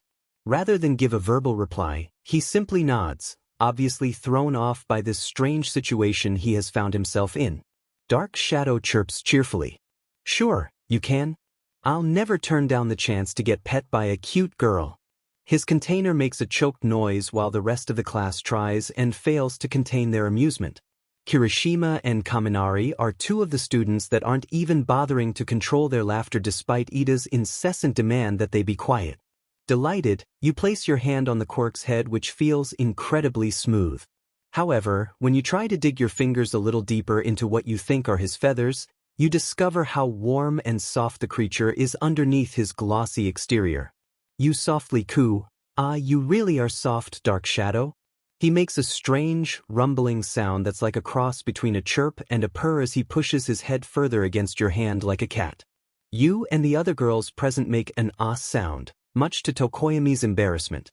The poor boy is now hiding his face in his hands. Worried that you're overwhelming the student, you move to pull away from the shadow creature to check on Tokoyami, but Dark Shadow is not having any of that. No, not yet. In a blink, the quirk has himself wrapped around your shoulders and is now butting his hand against your hand for more pats. You stare at him amused while Tokoyami looks up in horror. Dark Shadow, unhand her this instant. I have warned you countless times about invading others' personal space. Dark Shadow whines pitifully, pushing against your hand until you relent and start petting him again. But Fumi, she's really good at this. And her hands are so soft. This is like heaven. The rest of the students are having a field day with this. All the girls are either laughing or cooing at the sight. Even Kudakuji, who's been silent this whole time, is quietly laughing, judging by the shaking of his shoulders as he hides his face in his hands. A grinning Siro Hanta, the student sitting in front of Tokoyami, has turned in his seat to watch the spectacle. Come on, Tokoyami. Let the man live a little. He's having the time of his life. Can you really blame him for getting excited? Out of the corner of your eye, you see Midoriya scribbling away in one of his hero journals, obviously writing down everything that Dark Shadow is doing. He's also muttering under his breath, too quietly for you to make out what he's saying. After a few seconds of this, Bakugo abruptly turns in his seat to slam a hand down on Midoriya's desk. Shut the fuck up, Deku. No one wants to hear your damn muttering. Everyone goes quiet at that, watching as Midoriya immediately shies away from the other student with a whispered apology. Frowning, you stop your petting, much to Dark Shadow's distress, and move to stand in front of Bakugo's desk. Strangely enough, the shadow has chosen to remain across your shoulders, but you don't bother to ask him to release you since he's actually quite warm and comfortable. Bakugo scowls at you as he crosses his arms. What? You tilt your head as you hold his gaze. You just called him Deku, even though I know for a fact his name is Midoriya Izuku. Is that your nickname for him? His scowl deepens at your question, proving how much he hates this particular topic. So, what if it is? Briefly, your gaze flits toward Midoriya, who's watching the conversation nervously as he bites his lip. Then, it returns to the angry student sitting in front of him. For his nickname, are you using the Deku meaning useless or the one meaning I can do it? There's a strange hush in the room at the question. Everyone appears interested in seeing what their fellow student will say. Rather than respond, however, Bakugo just holds your gaze for a moment before averting his gaze, much to everyone's shock. You, on the other hand, had a feeling he'd go quiet. After all, he's no idiot. The blonde obviously realizes that calling the other boy useless to your face is not the right move here. Much to Bakugo's surprise, you don't push him on the matter. Instead, you focus your gaze on Midoriya, who stiffens once he realizes your attention is on him. He then turns a bright red when you warmly smile at him. If it's with the meaning I can do it, then I have to agree it's a good nickname. You approach the flustered student's desk and ruffle his hair, making him squeak in embarrassment. I foresee a bright future for you, Midoriya Izuku. I'm really excited to see what kind of hero you become.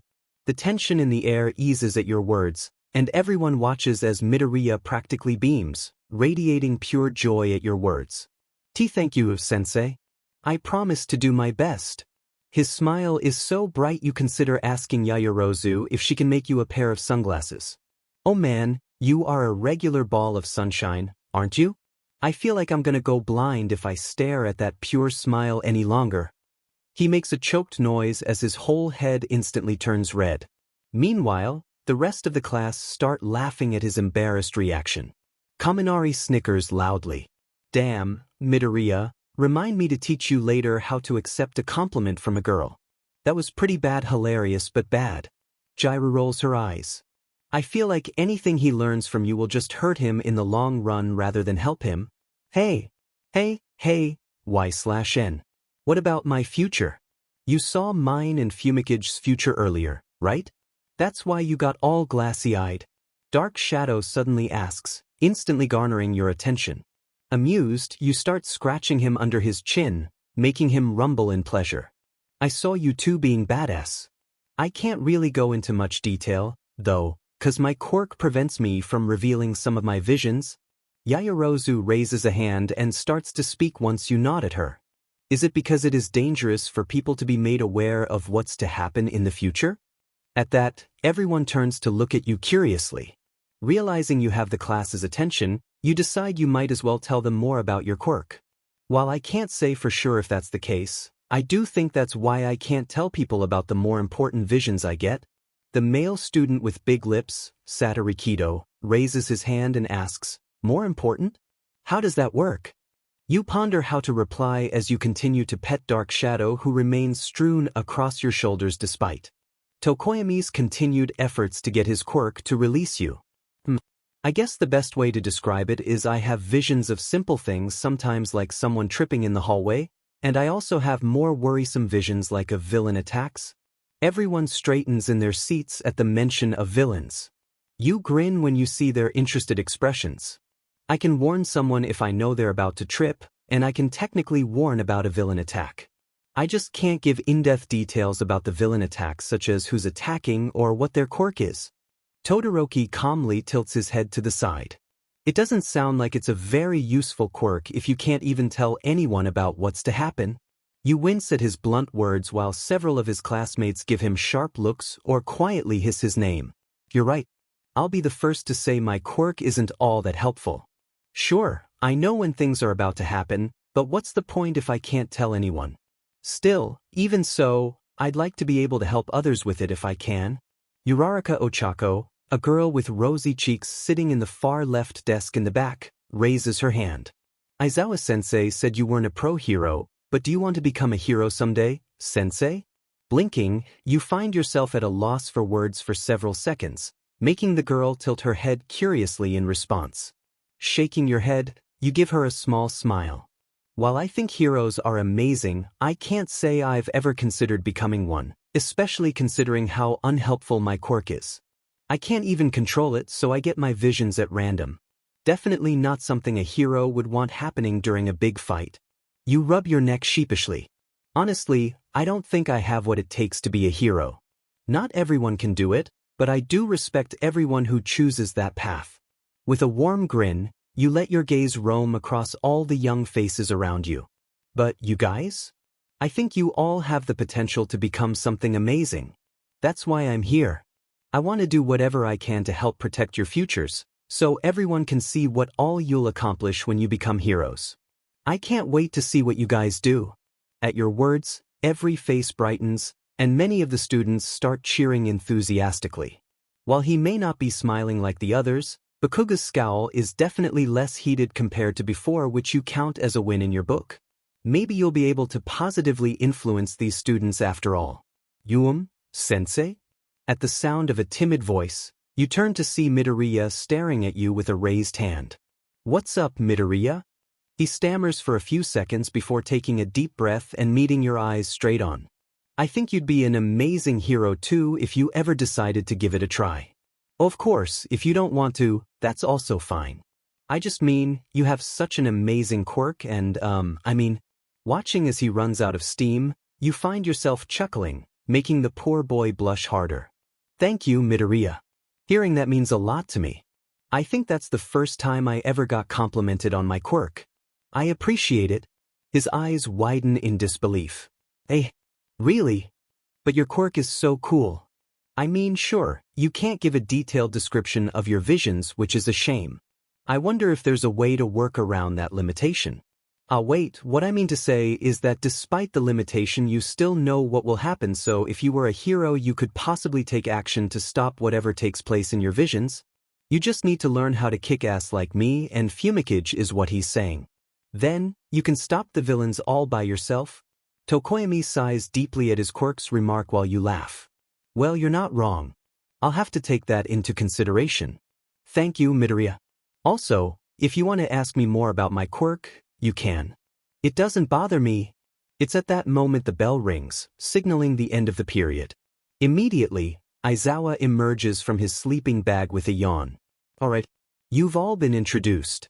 If you have any more questions for her, ask outside of class. Treat her with the same respect you would the rest of the staff, alright? Yes, sensei. After hearing the students' responses, Aizawa moves to leave and motions for you to follow him. Upon realizing that means Dark Shadow needs to release you, you turn to Tokoyami, who's tiredly rubbing his forehead. Dark Shadow, why/and sensei needs to leave. I understand that you enjoy basking in her bright presence, but as a creature of darkness, you must realize the danger of continuing to do so. You give Dark Shadow a curious look, to which he nods his head. Yeah, he's always like that, but it's one of his charms. He grows on you, I promise. With that, Dark Shadow disappears into a sputtering Tokoyami's chest after chirping goodbye to you. Grinning, you gently pat the avian-featured student on the shoulder. Your quirk is officially my favorite one of the class, Tokoyami. Congrats. I look forward to seeing you two in action. His feathers ruffle further from embarrassment as his classmates cry in outrage at the show of favoritism. You roll your eyes as you head for the door. If any of you have quirks that are good for hugging or are just super cute, feel free to show me them, and I'll consider changing my mind. Tokoyami just hides his face in his hands while several students laugh at your words. As you're heading for the door, you pass by the six-armed student, Shuji Mezu, and friendly clap him on the shoulder, catching him by surprise. My money's on you, big guy. 6 arms means you have like 3 times the normal hugging power, right? You grin broadly when he quietly chuckles in response. Although you can't see his mouth because of his mask, there's a slight crinkling around his eyes which makes you believe he's smiling. I can't say I've ever used my quirk for that kind of competition. From the desk across from him, you hear his invisible classmate, Hagakure Toru, giggle. That sounds like a fun competition, though. I think Shuji-kun would do really well. What about you, Ojiro-kun? Have you ever used your tail to hug someone? The blonde sitting on the other side of Shuji, Ojiro Mashireo, blushes as he scratches his head. Me? Not that I can recall. Maybe around my parents when I was younger, but I can't really remember for sure. Before you're out the door, the blonde-haired student sitting close by, Aoyama Yuga, winks at you as he leans against his clasped hands. Until we meet again, mademoiselle. You give him an amused smile before waving at the class. See you later, guys. Hope the rest of your classes go well. Sorry my introduction took up so much of your time. The green-haired girl sitting 2 seats behind Aoyama, Azui, tilts her head. There's no need to apologize, sensei. We all had fun, ribbit. Several students cheer in agreement as they send you bright smiles and wave enthusiastically. Yeah. This was way more fun than what we usually do. Tokoyami's and Midoriya's reactions were hilarious. I'm looking forward to having more classes with Y/N sensei. Same here. See you later, sensei. After giving them another wave, you leave the classroom, all the while grinning so hard your cheeks begin to hurt. Much to your surprise, you find Aizawa right outside the door waiting for you. Although, you really shouldn't be surprised, considering your situation. He takes one look at your happy expression and rolls his eyes. Then the older male walks off, and you quickly move to follow after him. Looks like your stint as a TA at UA might not be as difficult as you originally thought it would be. At the very least, your first encounter with Class 1A has given you hope about your future at UA. Maybe, just maybe, things will work out for you after all. After the two of you leave the classroom, Aizawa leads you to the teacher's lounge. Much to your surprise, When you both enter the room, you discover that the only other teacher there is All Might, who is currently in his true form. When Aizawa moves further inside to take a seat at his desk, All Might's eyes fall on you, and they widen in panic. He hadn't noticed you when you first walked inside because you were standing behind Aizawa's taller form. His alarm leads you to believe he has no idea who you are or what you know about him. He abruptly coughs into his hands, and you worry that your sudden appearance surprised him enough to cough up blood. Before you can ask if he's all right, the symbol of peace gives you a shaky smile. Hello there. I don't believe we have met. My name is Yagi Tashinori. I'm Dash. Before he can give his usual excuse, you smile cheerfully as you move to take a seat across from him at the table. You're All Might, right? I've had many visions of you in the past. It's nice to finally meet you in person. I'm Y/N, Aizawa-san's new. Blood spurts from the blonde's mouth as he jolts in surprise. Frowning, you immediately reach for the nearby tissue box and hand him some tissues, which he accepts with a quiet thank you. Aizawa doesn't look up from his desk when he says, "She already knows about your limit." Her quirk allows her to see visions of the future, and apparently, a majority of them focused on you for whatever reason. She's already talked to Detective Tsukachi, so we know she's telling the truth. Principal Nedzu wants her to stick around since she's also been having visions about my class, including a possible villain attack on the USJ field trip. Yagi stares at you with wide eyes. So, that's why the field trip was rescheduled. Principal Nedzu told me about moving the date of the trip, but he said that I should ask Aizawa-kun for more details. His gaze moves toward the other teacher. He also said that you wished to speak with me after you finished with your class and that I should come here to see you. An annoyed scowl forms on Aizawa's face. That explains why no one else is here. I have no idea why he told you that. There's nothing I need to speak with you about. This, of course, confuses the taller male, but before he can respond, you clear your throat to get his attention. I have a feeling Nedzu-san was probably more interested in you meeting with me than with Aizawa-san. He just brought up his name instead, maybe to surprise you. The underground hero sighs as he scratches his chin. That sounds about right. Well, I'll leave you two to that then. With that, he goes back to his work while Yagi watches you with a mixture of nervousness and curiosity. Maybe he's unsure about a stranger knowing all his secrets? You can't say that you blame him. You clench your hands, which are resting in your lap, into fists. I know about your time limit and your quirk, but I promise I have never told a soul about it. Aside from myself, the only people who know about your secrets are the ones you've personally told. I understand if you may find it hard to believe, but I swear I'm telling the truth. For several seconds, the older man holds your gaze with those penetrating blue eyes of his. Then, a warm smile forms on his lips. I believe you. I may not have a quirk like Tsukachi-kun's, but I consider myself a good judge of character. I can tell you're an honest person.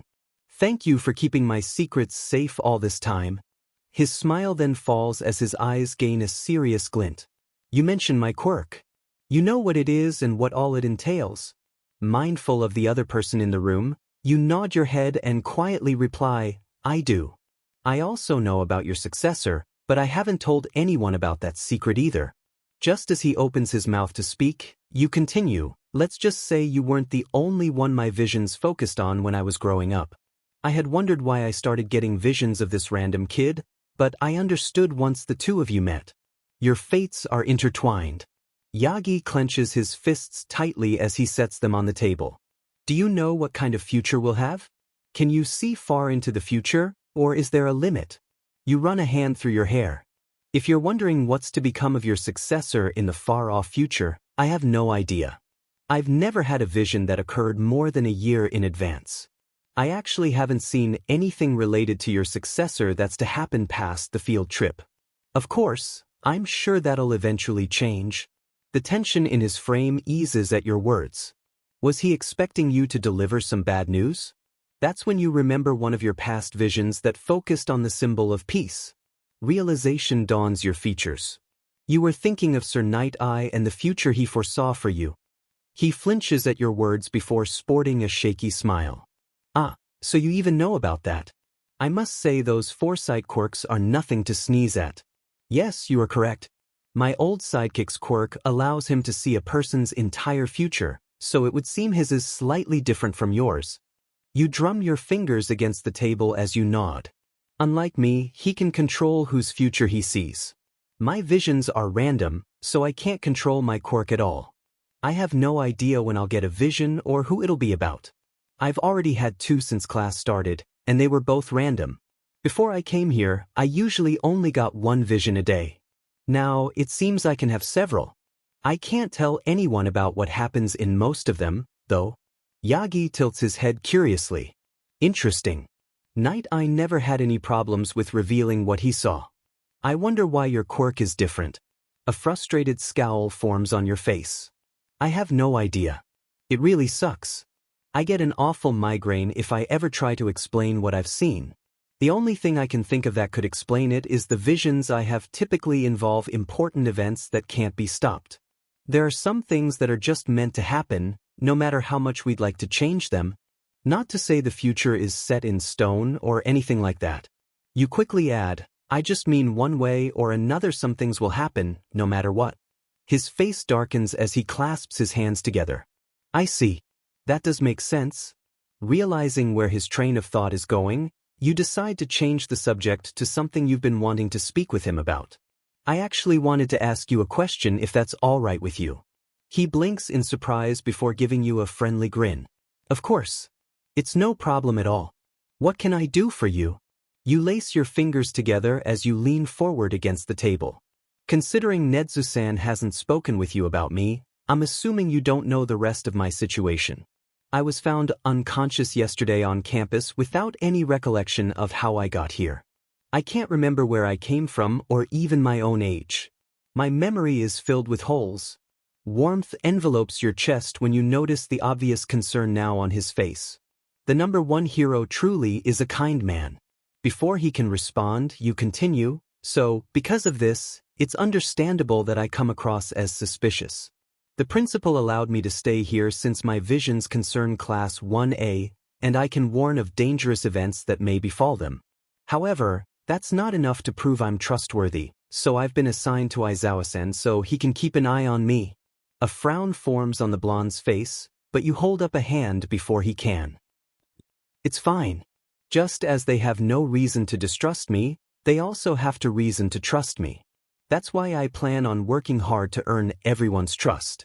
That's the reason why I wanted to speak with you. There's a secret I'd like to tell Aizawa-san since he knows I'm hiding something, but I won't do it without your express approval. His eyes grow large with realization. You mean? You nod your head. He knows that I have had visions about that person, but he doesn't know why.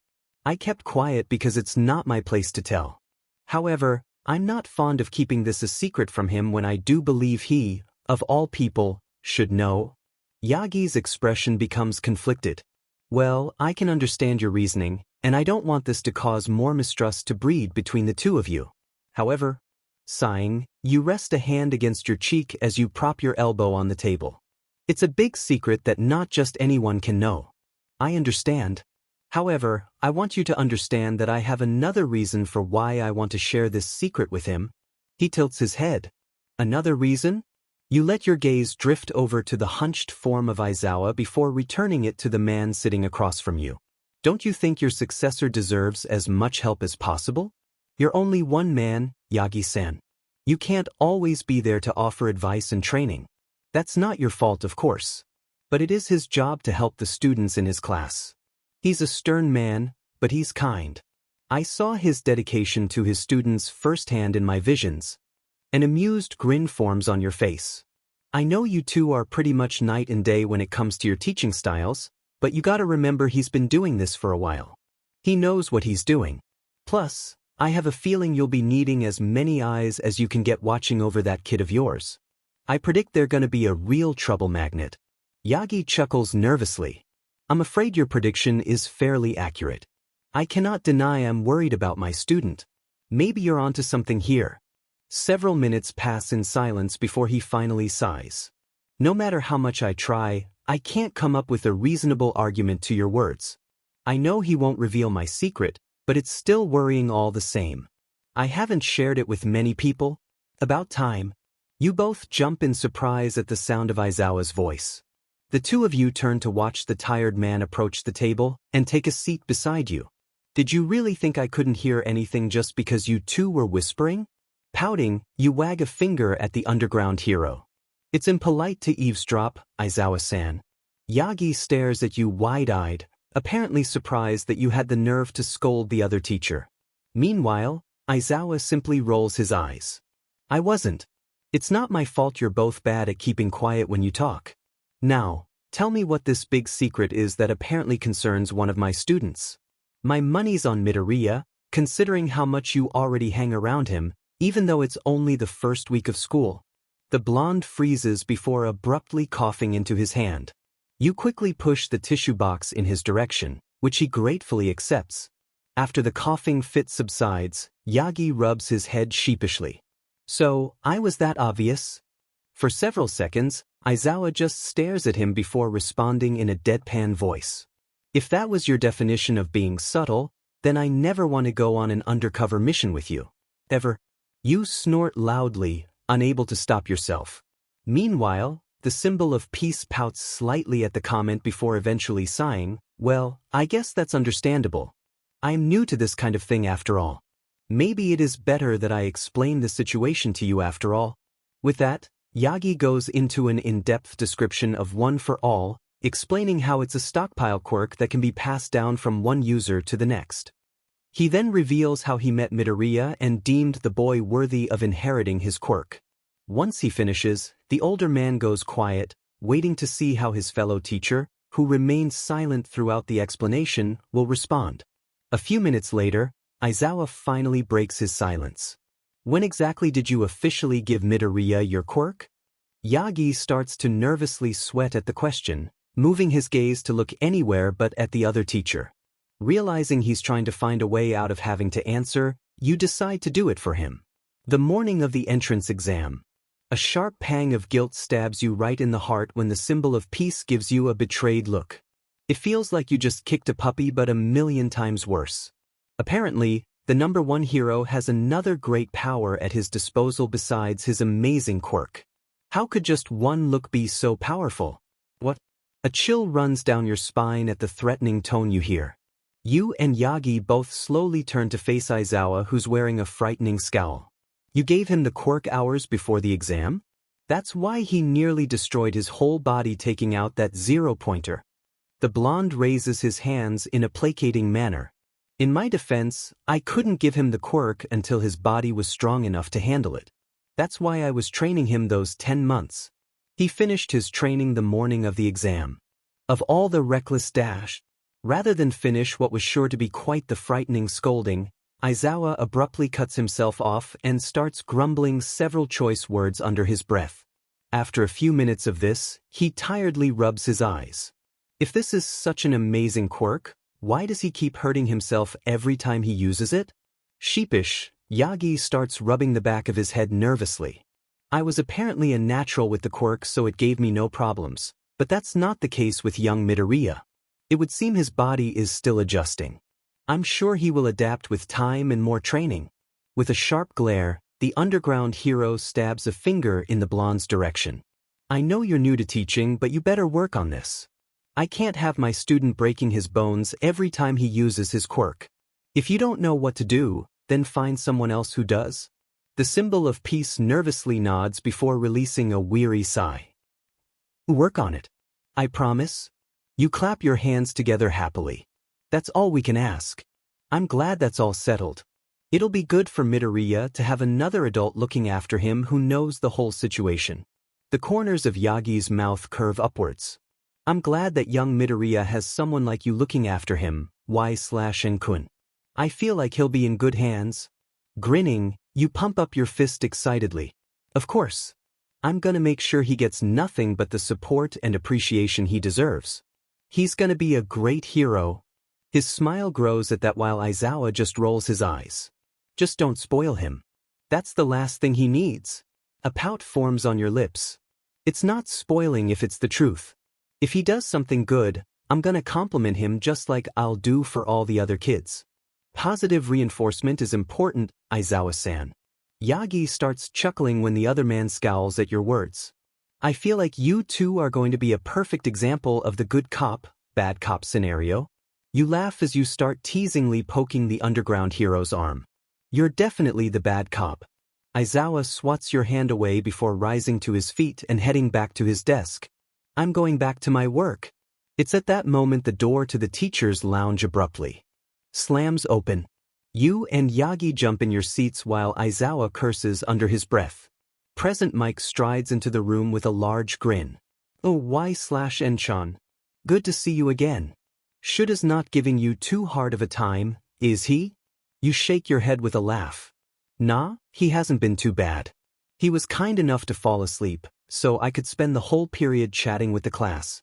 The vocal hero chuckles at your words as he pulls up a chair beside you. Yagi takes this as his cue to head to his desk, so he can start on his own workload. That's Shoyuta for ya. The kindest guy you'll ever meet. His grin grows. You're in for a fun school year, being his teacher. You're lucky enough to join him the 1 year he hasn't expelled anyone within the first few days of school. You give him an amused look. The reason I'm here in the first place is because of his class. The one class he happened to not expel is the one that's a huge trouble magnet. Because life obviously hates me. Aizawa's dry remark makes you and Present Mike both snort loudly. You can hear Yagi do the same, but he tries to cover it up by coughing into his hand. Once you rein in your amusement, you find yourself recalling the decision you made earlier this morning. After checking to make sure Aizawa is back at his desk, you lean closer to the cheerful hero and lower your voice. I actually wanted to ask for your help with something, Mike-san. Present Mike mirrors your movements. Oh. Now, what can I do to be of service? You check to make sure Aizawa's not looking your way before continuing with a whisper. His apartment has nothing but junk food in it. How do I convince the man that he cannot live off junk food? That's not healthy. There's a brief pause before Present Mike starts cackling loudly. You immediately try to shush him. I was being serious. Don't laugh. Unfortunately, he continues to do just that for several minutes before finally calming down. After he finally stops laughing, the blonde lowers his sunglasses so he can wipe away the tears in his eyes. I'm sorry, but that is too funny. You've known him for less than a day, and you're already trying to mom him. I knew you'd be interesting, but I didn't think you'd be this awesome. Embarrassed, you scowl at the hero. I'm not trying to mom him. I mean, this is technically for my sake too, since I'll be staying with him until other housing arrangements are provided for me. His jaw drops dramatically. What? You're staying at his apartment? Unsurprisingly, the loud blonde's remark is heard by everyone in the room. While Yagi makes a choked noise, Aizawa growls in annoyance. Shut up. It's only temporary. Present Mike wisely chooses to close his mouth when his friend aims a threatening glare his way. Once the underground hero is back to looking at his computer, the blonde returns his attention to you. How long is temporary? You shrug. I guess until Nedzu-san has something built on campus? He opens his mouth, closes it, and then opens it again. What about your stuff? Did you get the chance to go back home and get what you needed? The corners of your lips dip downwards at the question. I don't know where my home is, Mike-san. I can remember what it looks like, but I can't remember where it is. I have no idea how I even got to UA. I'm missing a lot of my memories. Present Mike frowns, but it only lasts for a few seconds. Then his trademark grin is firmly back in place. That just gives us an excuse to go shopping. Did someone say shopping? Once again the door slams open. This time it's a female hero whom you recognize as the R-rated heroine, Midnight. A large smile forms on her lips when her eyes fall on you. You must be the mysterious I've heard about. She moves to take a seat on the other side of you and drapes an arm across the back of your chair as she leans in close. Her eyes have a certain gleam to them that makes you nervous. Now, I wonder what you could have done to catch not only the principal's but also that grouch's attention. What kind of secrets are you hiding behind that cute face? Why the hell does the principal not tell anyone anything? If his goal is to make my life miserable, he's succeeding. You chuckle nervously at Aizawa's words. Hopefully, that ire won't eventually be directed toward you, or you'll be in trouble. Thankfully, Present Mike comes to your aid. Apparently, The principal and Shoyuta have taken an interest in Y/Enchan's quirk. It allows her to get visions of the future, and since some of what she's seen relates to UA, they're keeping her here for now. Midnight pouts in disappointment. I was hoping the reason would be more interesting. Her pout then morphs into a smirk.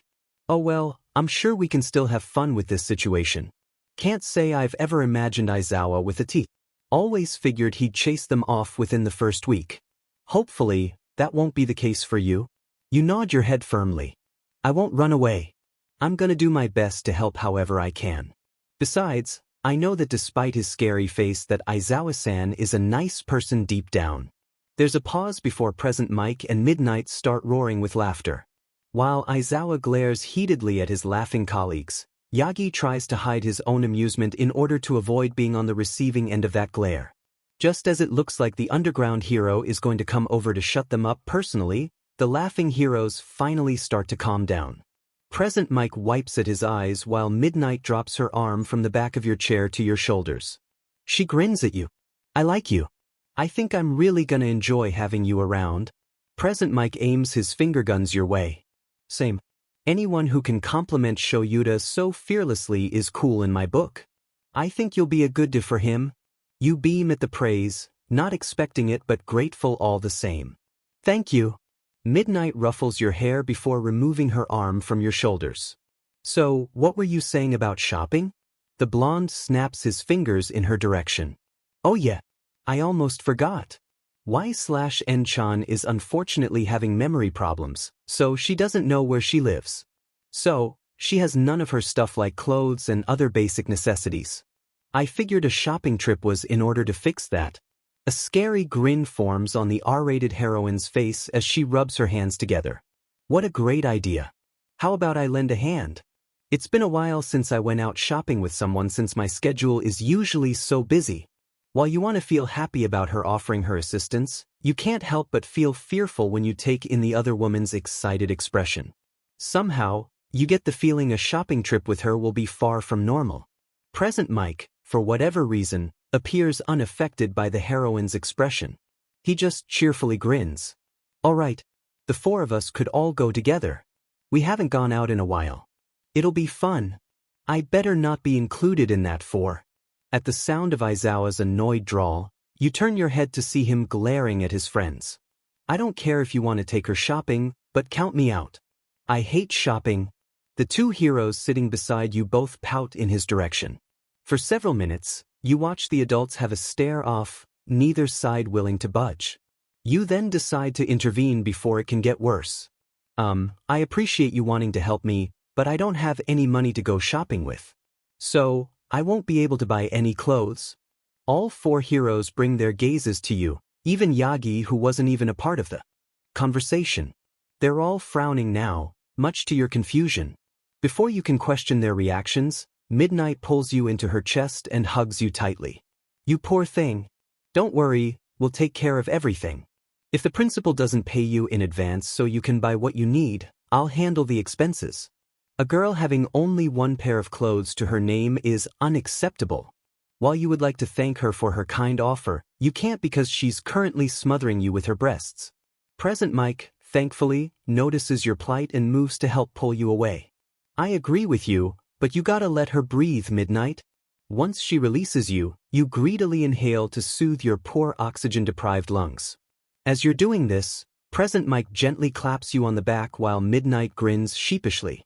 Y/N. Turning your gaze toward Aizawa, you see him watching you. The principal plans on giving you money for essentials, so don't worry about it. He'll probably ask you to go by his office after school lets out. Your shoulders slump in relief. Thank goodness. You really need to buy a toothbrush, and you'd like to buy your own pajamas rather than make Aizawa share his clothes. Some more undergarments would also be nice. Another question comes to mind that makes you tilt your head in his direction. And for groceries? He scowls, obviously understanding your hidden intentions. While Present Mike snickers, Midnight watches the conversation with interest. After a few seconds, Aizawa sighs and waves a dismissive hand in your direction. I'll give you money for groceries. Happy? You beam at him. Very. Thank you. Midnight raises an eyebrow. Why is Aizawa the one giving her grocery money? The vocal hero grins at her. 'Cause he's in charge of looking out for her while she's here. She's staying at his apartment. Silence ensues for several seconds before Midnight starts cackling. This is the best thing to happen all week. I am loving this situation more and more. While the two heroes laugh at Aizawa's expense, you hunt for some paper and a pencil so you can make a grocery list. There's a lot you need to buy. Not long after Present Mike and Midnight quiet down, you notice them lean closer to you out of the corner of your eye. Apparently, they're curious to see what you're writing. Shortly after they do, you hear, "Oh my God. He didn't just get a TA. He got a new mom." Present Mike snorts loudly at the R-rated heroine's words. Meanwhile, in the background, you can hear a pencil snapping in Aizawa's general area and a strangled noise from Yagi's desk. The poor symbol of peace is getting a lot of surprises today. You hope he hasn't lost too much blood because of them. The laughter is abruptly cut off by Aizawa's capture weapon, which wraps around Present Mike's mouth. When you turn around, you see piercing red eyes glaring at the blonde as the underground hero's hair floats upwards. Not another. After the blonde quickly nods his head, Aizawa releases his friend and then fixes his dark gaze on you. Realizing what he wants, you pout. "You need to eat healthier, Aizawa-san. I'm not apologizing for trying to improve your eating habits. You're supposed to be an example for your students. Do you really want them to take after you and eat nothing but junk food?" There's a hush in the room as the other three adults in the room wait for Aizawa's response with bated breath. He glares at you for a while, but you don't budge, so he eventually relents with an eye roll. "This is not what I signed up for." With that, the underground hero heads back to his desk without another word. A few seconds later, an arm drapes across your shoulders, and you turn to see Present Mike's large grin. "Man, do I like you. This is the beginning of a beautiful friendship. I can tell." Midnight leans in close with a matching grin. "We are gonna have so much fun together. I cannot wait." While her words make you feel a little nervous, you can't help but feel excited about them as well. You grin. "I feel the same way." It's the end of the day, and you're back with Class 1A, watching Aizawa teach. Unfortunately, there's not really anything you can do at the moment. Although, the older man has assured you that he'll be getting plenty of paperwork soon to distract you. How thoughtful of him. You're just as relieved as the students when the bell finally rings, signaling the end of the day. It was super awkward just sitting at Aizawa's desk with nothing to do. It doesn't take long for the students to move out of their desks and get all their stuff together. As they all start to leave, you're pleasantly surprised when several of the students wave goodbye to you on their way out. All of the girls are especially energetic, giving you bright smiles. Mineta walks past you at a brisk pace, not once sparing a look in your direction. Judging by his slight trembling, he must be remembering the look on your face when you were watching the hallways at lunch. As soon as he noticed you were there, Mineta dashed toward the cafeteria and stayed clear of all the girls on his way. I'd like to think this will be enough to stop him, but I'll probably have to keep an eye on him for the next few weeks. Eventually, he'll get the message and stop for good. You pull yourself away from your thoughts when Midoriya passes by. Upon remembering an idea involving him that you came up with earlier today, you call out to him. "Hey Midoriya, could you come here for a minute? I was hoping you could do me a favor." He jolts in surprise at being addressed but doesn't hesitate to approach the desk. While Uraraka and Ida hover by the doorway, Midoriya waves them off, so they promise to wait for him outside by the gate. Aizawa heads out the door as well, much to your surprise. Maybe he plans on waiting in the hallway, so you can have some privacy. Midoriya nervously adjusts the straps of his book bag. How can I help you?" You give him a smile. "You like to analyze quirks, right? You write about them in your journal?" His eyes widen in surprise. "Yes, but how did you know that?" Your smile turns sheepish as you rub the back of your head. "For several years now, I've had visions of your future. You were probably 3 or 4 when I started seeing visions of you." As expected of a boy with his intellect, Midoriya catches on quickly. He looks around the classroom as if to make sure the two of you really are alone, before quietly asking, "Then, you know about Dash?" When his voice cuts off, you nod as your smile morphs into a frown. "I know that you were born quirkless. I know about the bullying you went through because of it. I know what your relationship with Bakugo is like and how you got your quirk from All Might. I talked with him earlier, so he knows that I know about his secrets. Noticing his anxious expression, you quickly rise from your seat and move to stand in front of the boy. You gently place your hands on his shoulders and give them a squeeze. I won't tell anyone, Midoriya. It's not my secret to tell. If you don't want me to tell anyone about the bullying either, I won't. I would like for something to be done about Bakugo, but Midoriya immediately starts shaking his head, giving you a pleading look. Please don't. I know what Kakin did was bad, but I don't want him to be punished for what happened in the past. He wants to be a hero. I don't want to be the one who prevents him from accomplishing that. Sighing, you ruffle the student's hair. You're a good kid, Midoriya. Not many people can. Forgive and move on like you've done. However, I want you to realize that it wouldn't be your fault. It would be Bakugo's because he's the one who did all those cruel things. He should have known better. A hero would never hurt others like he did. He opens his mouth, most likely to defend his former childhood friend, but you stop him by gently flicking his forehead, causing him to jolt in surprise. No excuses, Midoriya. It's not your job to make them for him. Bakugo needs to learn to take responsibility for his actions. At your pointed look, Midoriya slowly nods to show his understanding. After he does that, you pull your hand off his shoulder while your other hand goes to scratch your cheek. You avert your gaze. Just like I want Bakugo to take responsibility, I want to do the same. I owe you an apology, Midoriya. His jaw drops. Hey, why would you owe me an apology? You've done nothing wrong. A sigh escapes your lips as your eyes meet his. I knew that you were suffering all those years, but I never did anything for you. I wanted to, I really did, but I had no idea where you were. Maybe if I had looked harder, I could have offered you the support you needed. Midoriya frantically waves his hands. You don't need to apologize. Like you said, you had no idea where I lived. I don't want you to blame yourself for something you couldn't control. Of course, he'd say that. You knew as soon as you decided to apologize that the boy would react this way. Realizing that you won't get anywhere by apologizing, you decide to go another route. I'm about to say something really important. It's something I've wanted to tell you for years now. Listen closely, okay? He quickly nods his head as he gives you his undivided attention. Of course. A fond smile forms on your lips. You are not useless. You are going to be a great hero, the best the world has ever seen. His breath catches, and you notice his eyes gaining a shiny gleam. Your expression softens at the sight. Even before you got your quirk, I wanted to tell you that.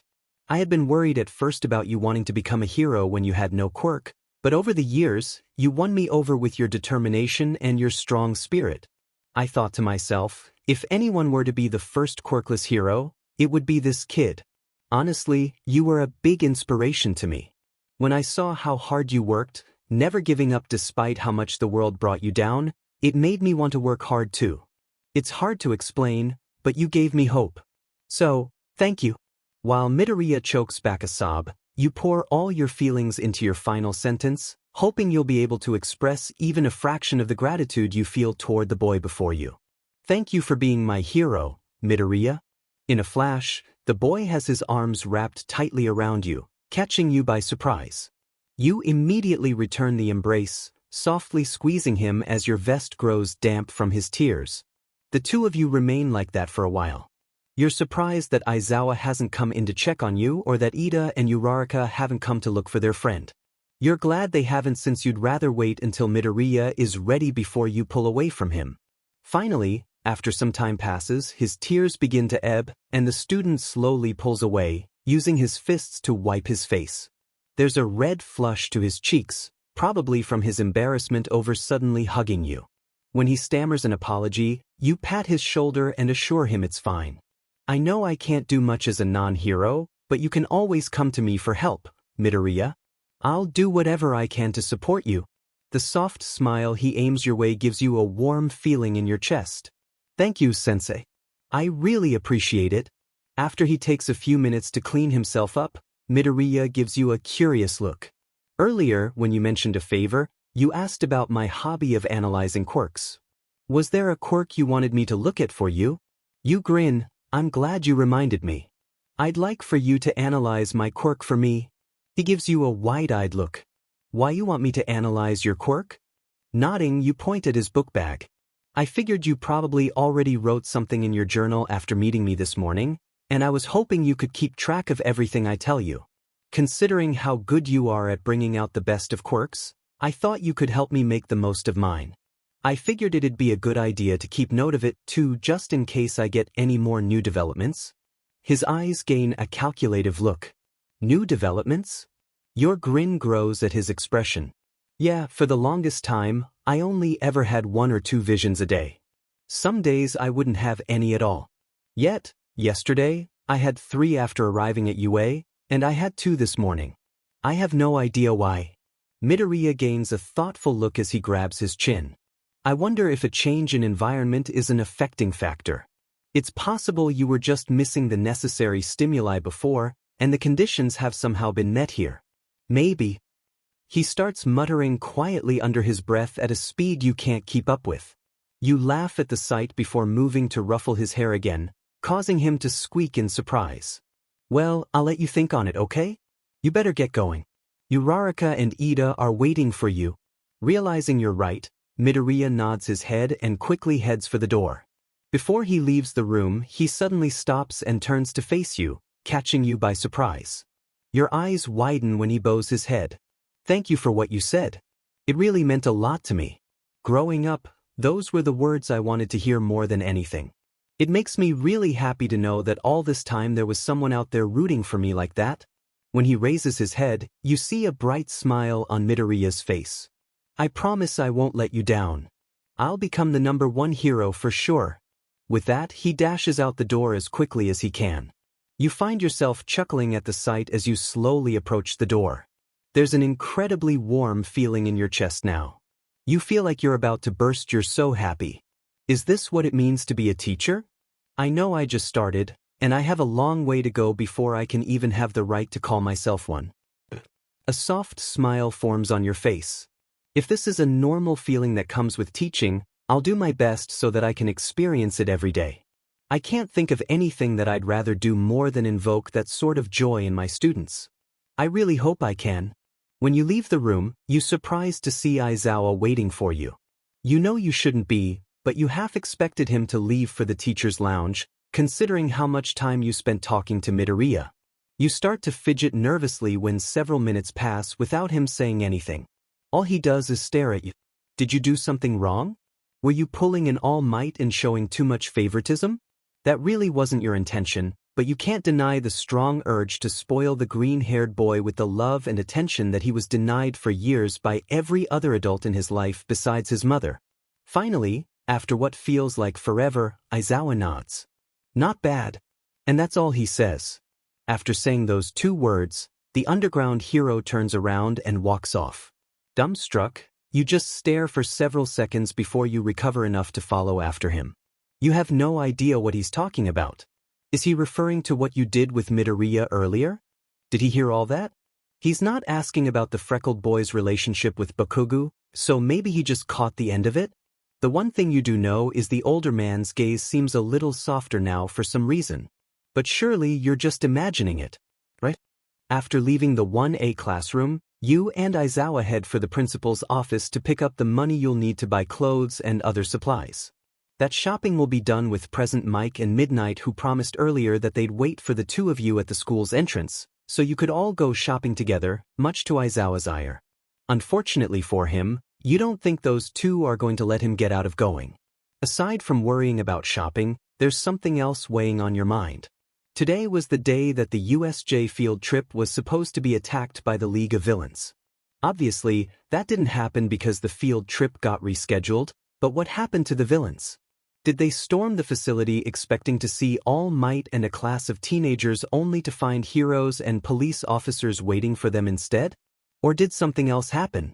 After you and Aizawa enter his office, Netsu gestures for you both to take a seat in the chairs located in front of his desk. While you're approaching the chairs, you notice that Aizawa has a serious gleam in his eyes, much like the hybrids, and you can't help but feel nervous. As soon as you sit down, the principal says, Taking your warning into consideration, we postponed the field trip and instead sent police officers to wait at the scene to intercept the villains should they attack. However, despite giving the facility a thorough search, no villains were ever spotted.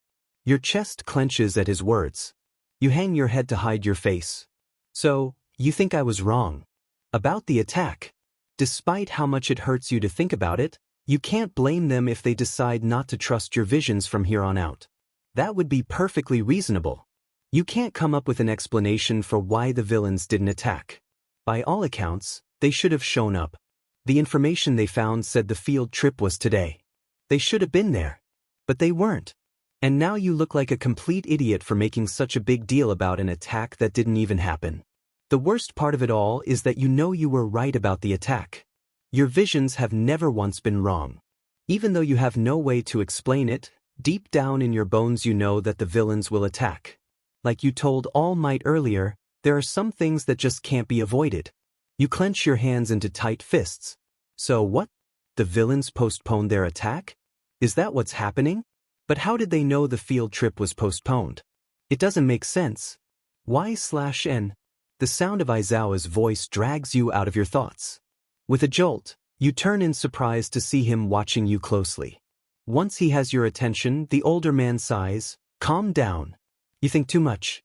We know you weren't lying when you told us about your vision, so obviously, something's wrong here." You blink, surprised that his thinking is along the same line as yours. When you hear Nedzu subtly clear his throat, you direct your gaze to the principal who remarks, "Yes, rather than think your vision was inaccurate, I've come to a much more worrisome conclusion." The serious tone in his voice makes your stomach churn uneasily. More worrisome? Nedzu presses his paws together as he nods. There's a chance the villains found out about us postponing the field trip. I'm not quite sure yet how they got a hold of this information since there haven't been any break-ins since the fiasco with the reporters, but that would explain why no one showed up today. Your eyes widen in horror. So, then it's possible they have a way to gather inside information undetected? Aizawa crosses his arms with a scowl. It shouldn't be possible, but considering how easily they sneaked in the other day, I'm starting to wonder. Frowning, you look at the two with worried eyes. Then what are you going to do about the field trip? What if the villains find out about the new trip date if you just reschedule and attack then? Both of their faces grow dark at your question. The underground hero growls quietly. If that's the case, then I'm canceling it. I'm not knowingly putting my students in danger if there's a chance the attack will still happen. Nedzu sighs as he looks off to the side. The only problem with that is there's a possibility the villains may just decide to look for another opportunity to attack. There's also the fact that the students do need to go through rescue training at some point. We can't put off the USJ visit forever. Aizawa's scowl deepens at that, but he doesn't argue, obviously seeing the reason behind the hybrid's words. If we're to eventually do it, I want the security around the facility to be increased. No one knows about the field trip until the day of it. I'm not taking any chances. The principal nods with a smile. Of course. I feel the same as you. Our students' safety is our highest priority. We'll take all the necessary precautions to make sure everything proceeds smoothly. He then directs his attention to you. And please let us know if you have any other visions about the attack or if there's anything else we need to know now while we're making preparations. Your brows furrow in concentration as you try to mentally go over everything you've told them already. What else could you say that would be important to them? As you go over what you know, you remember the three main villains that seem to be leading the attack. There was a man named Shigaraki who was covered in hands. His quirk allowed him to decay whatever he touched. He commanded a strange creature called Nomu, and it had the strength to rival someone as strong as All Might. It's when your thoughts drift to the last leader that your eyes grow large. The man made of mist. You need to tell them about his quirk. You're about to blurt it out, but at the last second, remember your quirk's drawback. So, you decide to go with a two-worded warning instead. Warp quirk. Aizawa narrows his eyes while the principals gain a calculative look. I see. Well, that explains how they got inside so easily. One of the villains has a teleportation quirk. For some reason, the words teleportation quirk make you involuntarily flinch. They give you an uneasy feeling in your chest that you can't explain. Thankfully, neither of them question you about your reaction. Either they didn't notice, which is unlikely considering who they are, or they felt it was best not to question you about it. Either way, you're relieved. You wouldn't know what to tell them if they did ask. Rather than focus on that, you decide to try to warn them about the other villain leaders as well. Decay quirk? You then make a grabbing motion with your hand, hoping they'll catch on. Unsurprisingly, Nedza does so very quickly. A villain who can decay whatever he touches. Quite a troublesome quirk. Are you perhaps telling us about the main leaders of the attack? Since there were so many participating, it's understandable that you wouldn't know everyone's quirks, but maybe a few stood out. Nodding, you try to find a way to describe Nomu without giving yourself a serious migraine. Strange creature. Really strong. All might. With each new word, the pounding in your skull increases. Still, you need to provide as much information as you can. Created. Multiple quirks. Shock absorption. Wincing, you decide that's about all you can handle at the moment. You really don't want to put yourself through the same thing as yesterday. You close your eyes and take steady breaths in an attempt to will the headache away. When you feel a hand on your shoulder, you open your eyes and see Aizawa frowning at you. Just when you wonder if you did something to upset him, he asks, "Do I need to use my quirk? Will it help?" Shocked, you just blink at the man. After a few seconds, you respond, "And no, it's fine. I'm not actively trying to reveal my visions right now, so the headache should go away on its own eventually. I don't think the residual headaches can be erased since my quirk's technically not involved now." The corners of your lips curve upwards into a small smile. "But thank you. I appreciate the offer." He studies you for a little while before nodding and pulling his hand away. "Don't overdo it." Your smile turns sheepish. "I'll be careful." When you hear chuckling, you turn to see Nedzu watching you both with a grin. "I'm glad to see the two of you are getting along so well. It seems putting you together was the right idea after all." Aizawa scowls but refrains from commenting, probably realizing there's no point in arguing with the principal.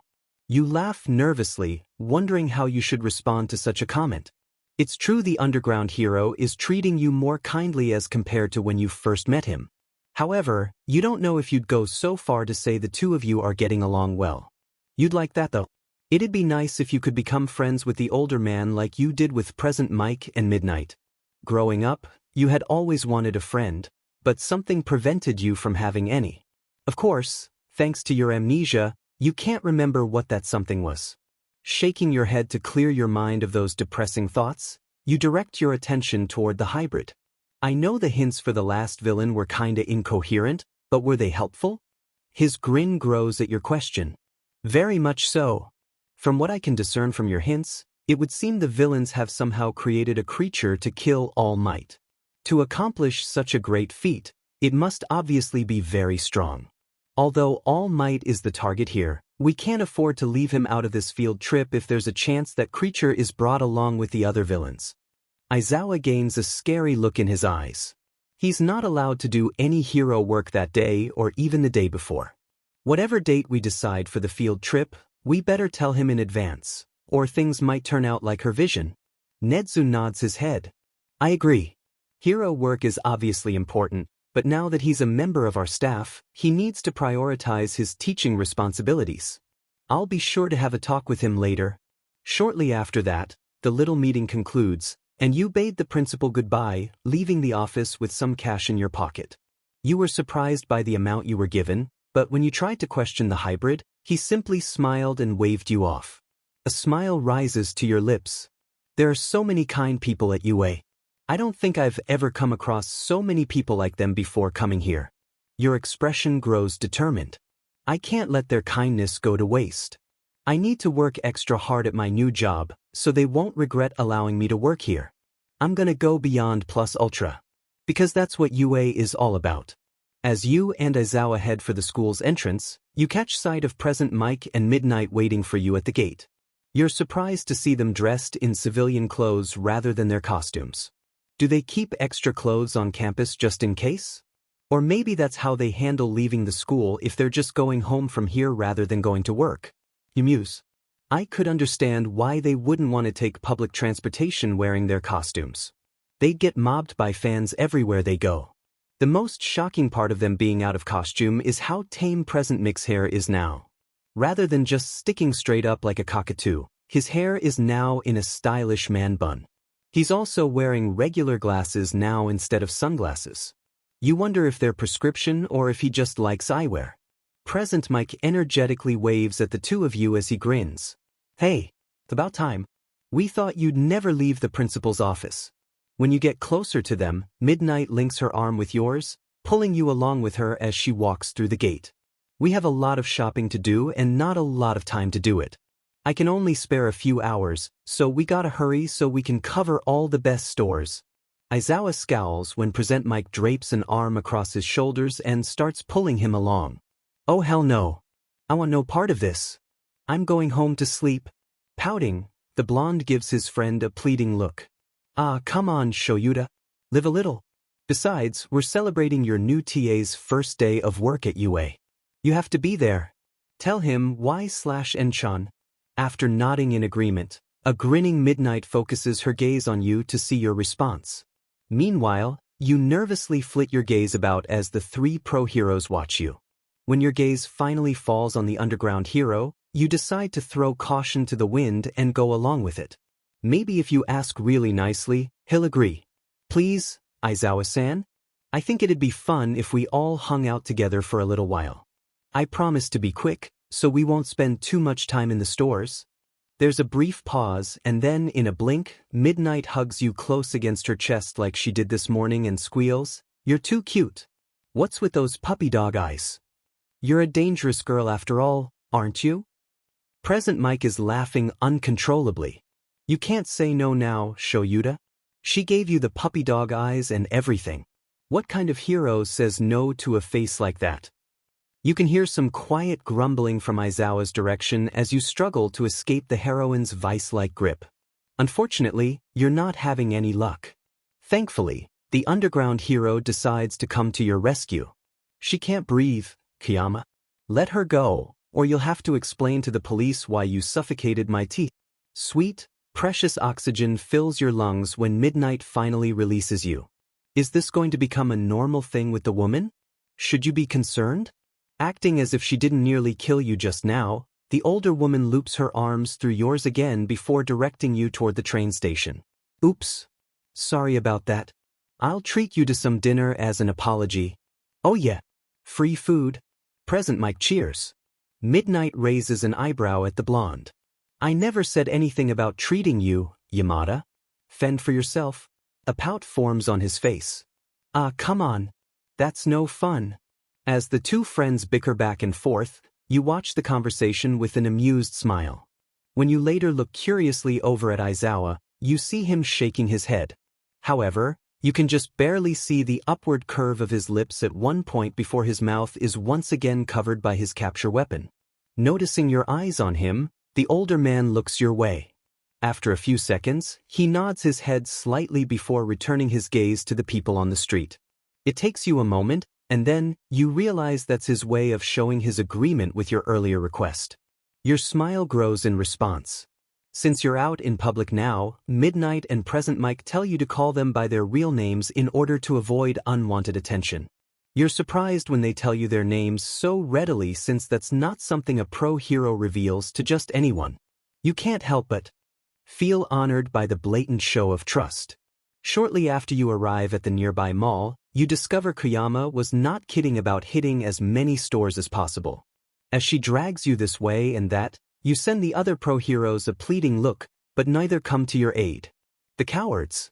Yamada comes into a few stores, but he mainly hangs out with Aizawa to make sure his friend doesn't run away once you all are distracted. The blonde does take the underground hero by the pet shop at one point, which seems to soothe Aizawa's irritation. The two spend quite some time in there. You make a horrible mistake early into this venture when you tell the older woman you've never gone shopping with someone like this before now. After another suffocating hug, Kiyama tears through the stores with even more tenacity than before. Despite the supposed time limit, she always takes the time to point out particularly revealing outfits to you along with any sexy lingerie she comes across. much to your embarrassment. At least, the other two heroes aren't present whenever she does that. About 2 hours later, you decide that you're satisfied with what you have. In addition to a few new outfits, you found some undergarments, pajamas, a toothbrush, toothpaste, a hairbrush, shampoo, conditioner, body wash, and some feminine products. Your favorite purchase is definitely the cat backpack you found by chance. It's white and has a cute cat face on it.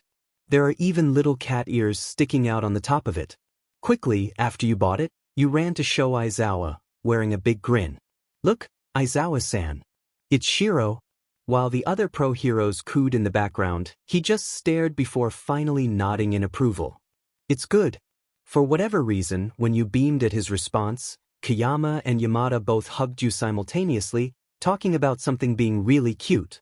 You didn't realize they liked cat merchandise as much as you and Aizawa did. After you finish buying everything you need, the four of you decide to get some dinner together. As Kayama and Aizawa go back and forth over which mall restaurant you all should go to for dinner, a store catches your eye, making you pause. Noticing this, Yamada comes to a stop beside you. "What's up? See something else you want?"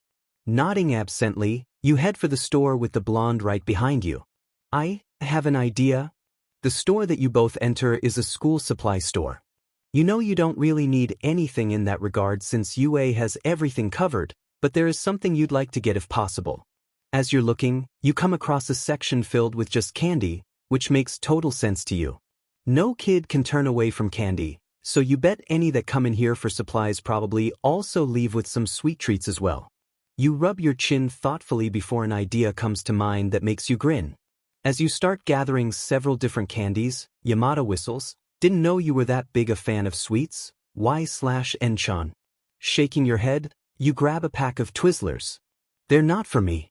They're for the students." "Ah, that's adorable. You're really gonna spoil them, aren't ya?" Yamada chuckles. At that, you pause and turn to look at the taller man with a hesitant expression on your face. "Is that okay? I know it's unnecessary, but..." He tilts his head curiously. "But..." You find yourself flushing in embarrassment as you avert your eyes. "Growing up, I always wished for this kind of thing.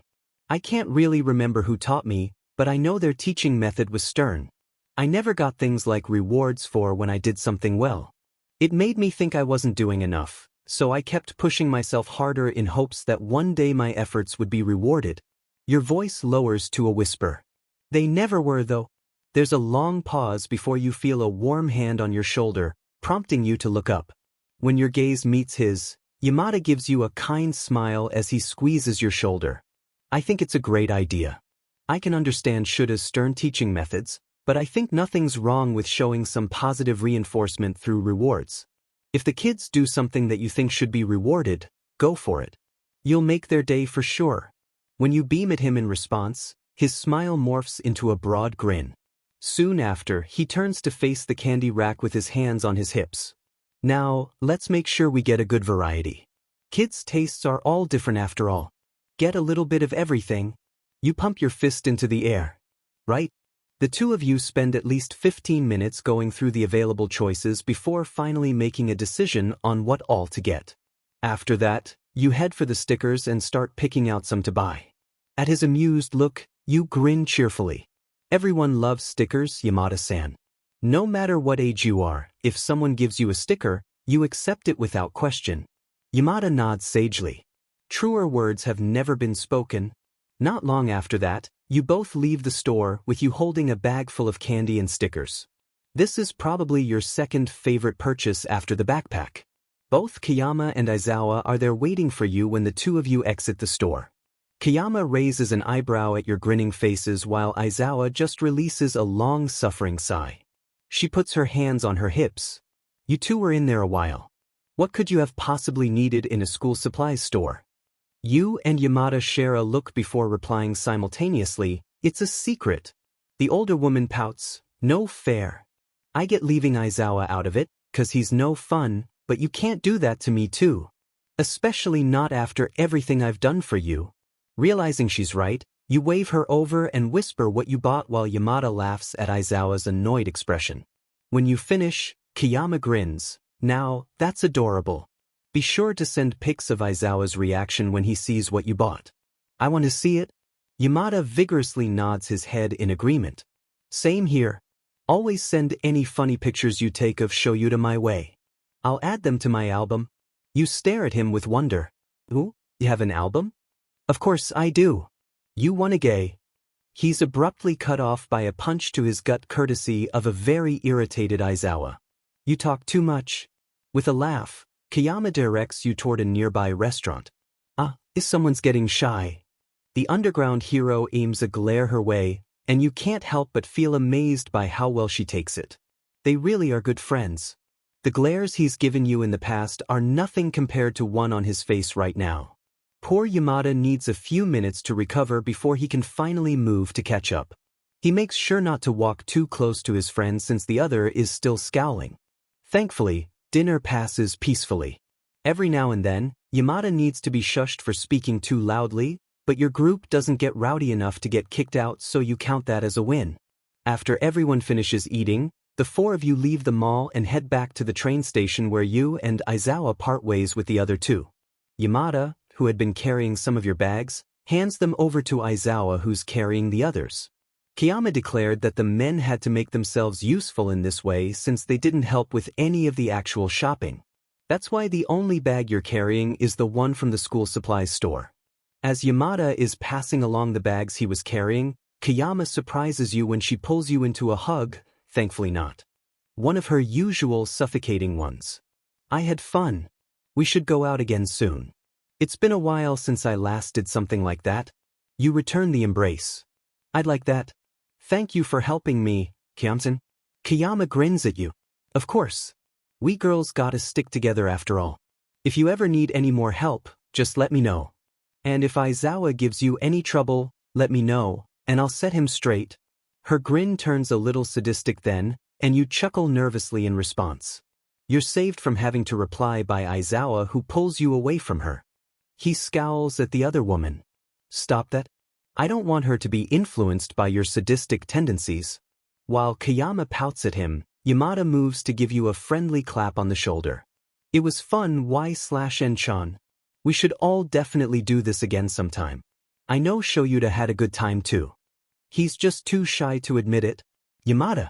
There's a warning note in the underground hero's voice which his friend picks up immediately. He pulls his hand away from your shoulder with a grin, sending you a not-so-subtle wink. The corners of your lips curve upwards. Thank you for your help, Yamada-san. I really appreciate it. He aims some finger guns your way. Anytime. I'm always happy to help. Soon after that, you and Aizawa part ways with the other pro heroes and start heading back to Aizawa's apartment, shopping bags in tow. As the two of you sit on the train, you give him a nervous look. You really don't have to carry the bags if you don't want to, Aizawa-san. I know Kayama-san forced you to earlier, but I don't mind carrying them the rest of the way. He slumps back into the seat with a sigh. It's fine.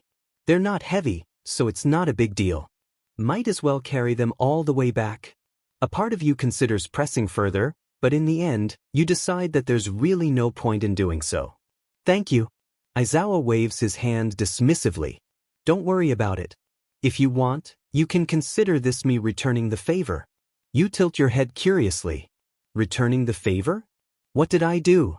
The older man gives you a side glance before closing his eyes. You let me in on that secret. I'm glad I know the whole situation with those two now. Confusion briefly crosses your features before realization and surprise take its place. He must be referring to the secret of OFA. You hadn't expected him to actually thank you for convincing All Might to tell him about OFA. You honestly don't think you did anything worth thanking, but you know better than to bother saying that to the teacher. So instead, a warm smile forms on your face. You're welcome. The rest of the journey home is quiet. On the way, the two of you make a quick stop at a nearby grocery store where you pick up a few ingredients. You don't get everything on your list, but it's enough to satisfy you for now. You decide to carry the groceries since his hands are already full. When you both arrive at the apartment, you're both welcomed warmly by Shiro and Kuro, who are loudly demanding food. No doubt they're wondering what took their owners so long to get home. While Aizawa juggles the bags with the cats underfoot, You quickly head into the kitchen to fill their bowls after leaving the grocery bags on the counter. Within seconds, the cats come dashing in, obviously having heard that telltale sound that signals their food is ready.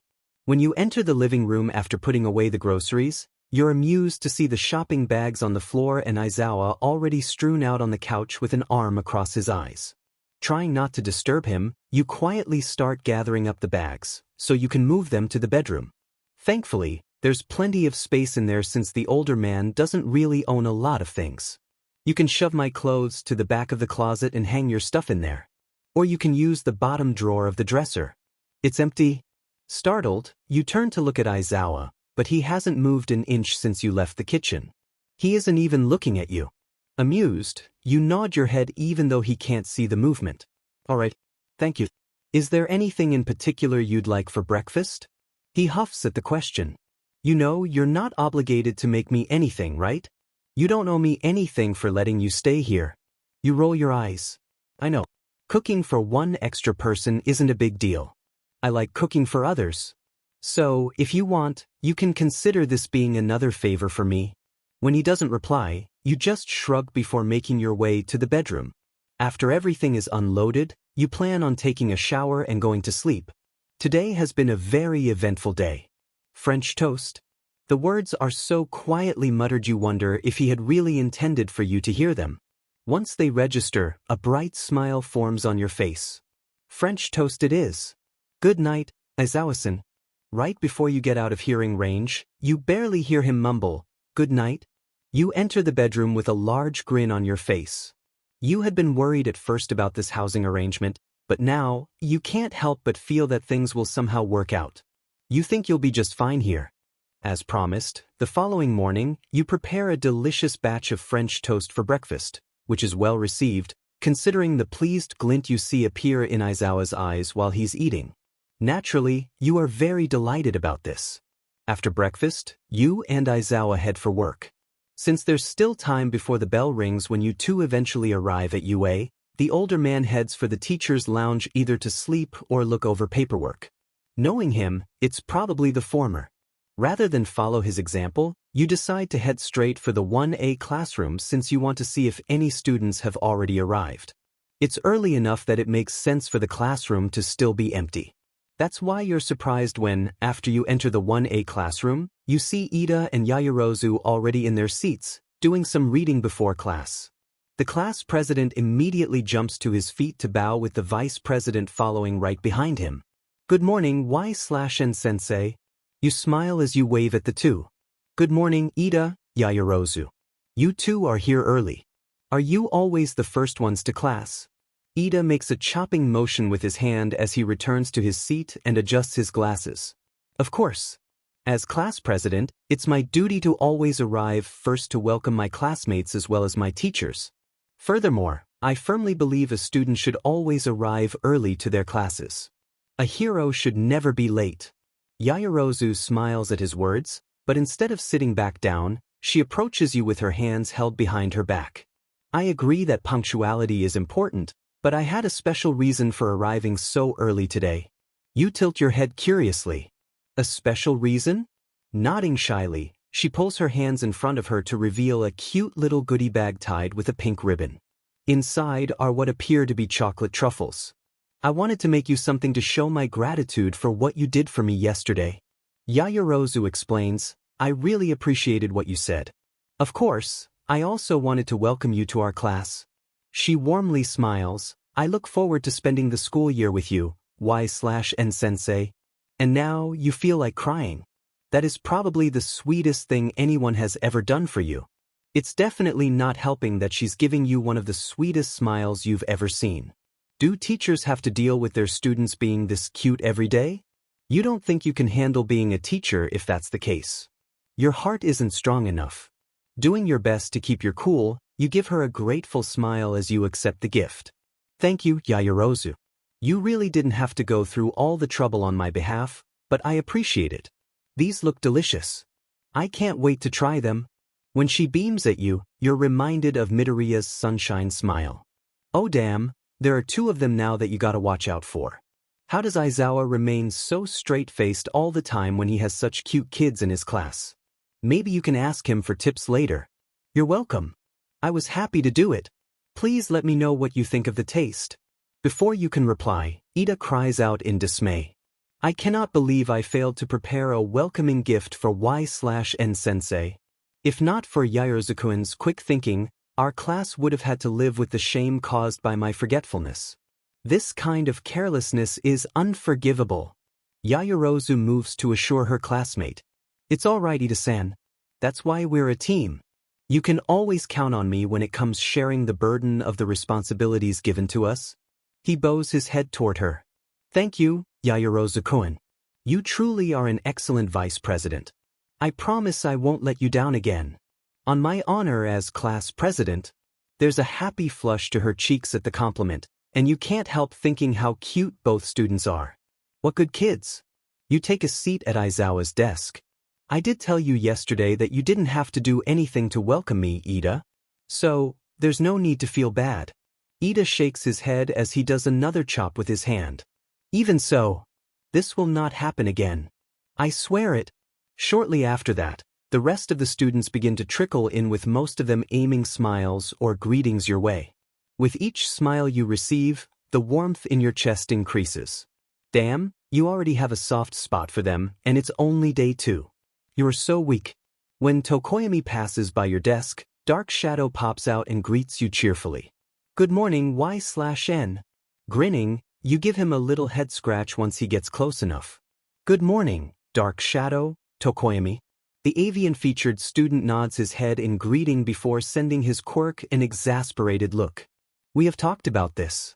It is rude to address her so casually. Cease that at once. Dark Shadow waves at him dismissively. Why should human rules apply to me? Besides, it's just a name. It's not like she said anything to stop me. Relax, Fumi. Tokoyami gives you an apologetic look. I apologize on his behalf. He can be quite stubborn, but he means no offense. You smile in amusement. It's fine, Tokoyami. It doesn't really bother me. Plus, he does have a point.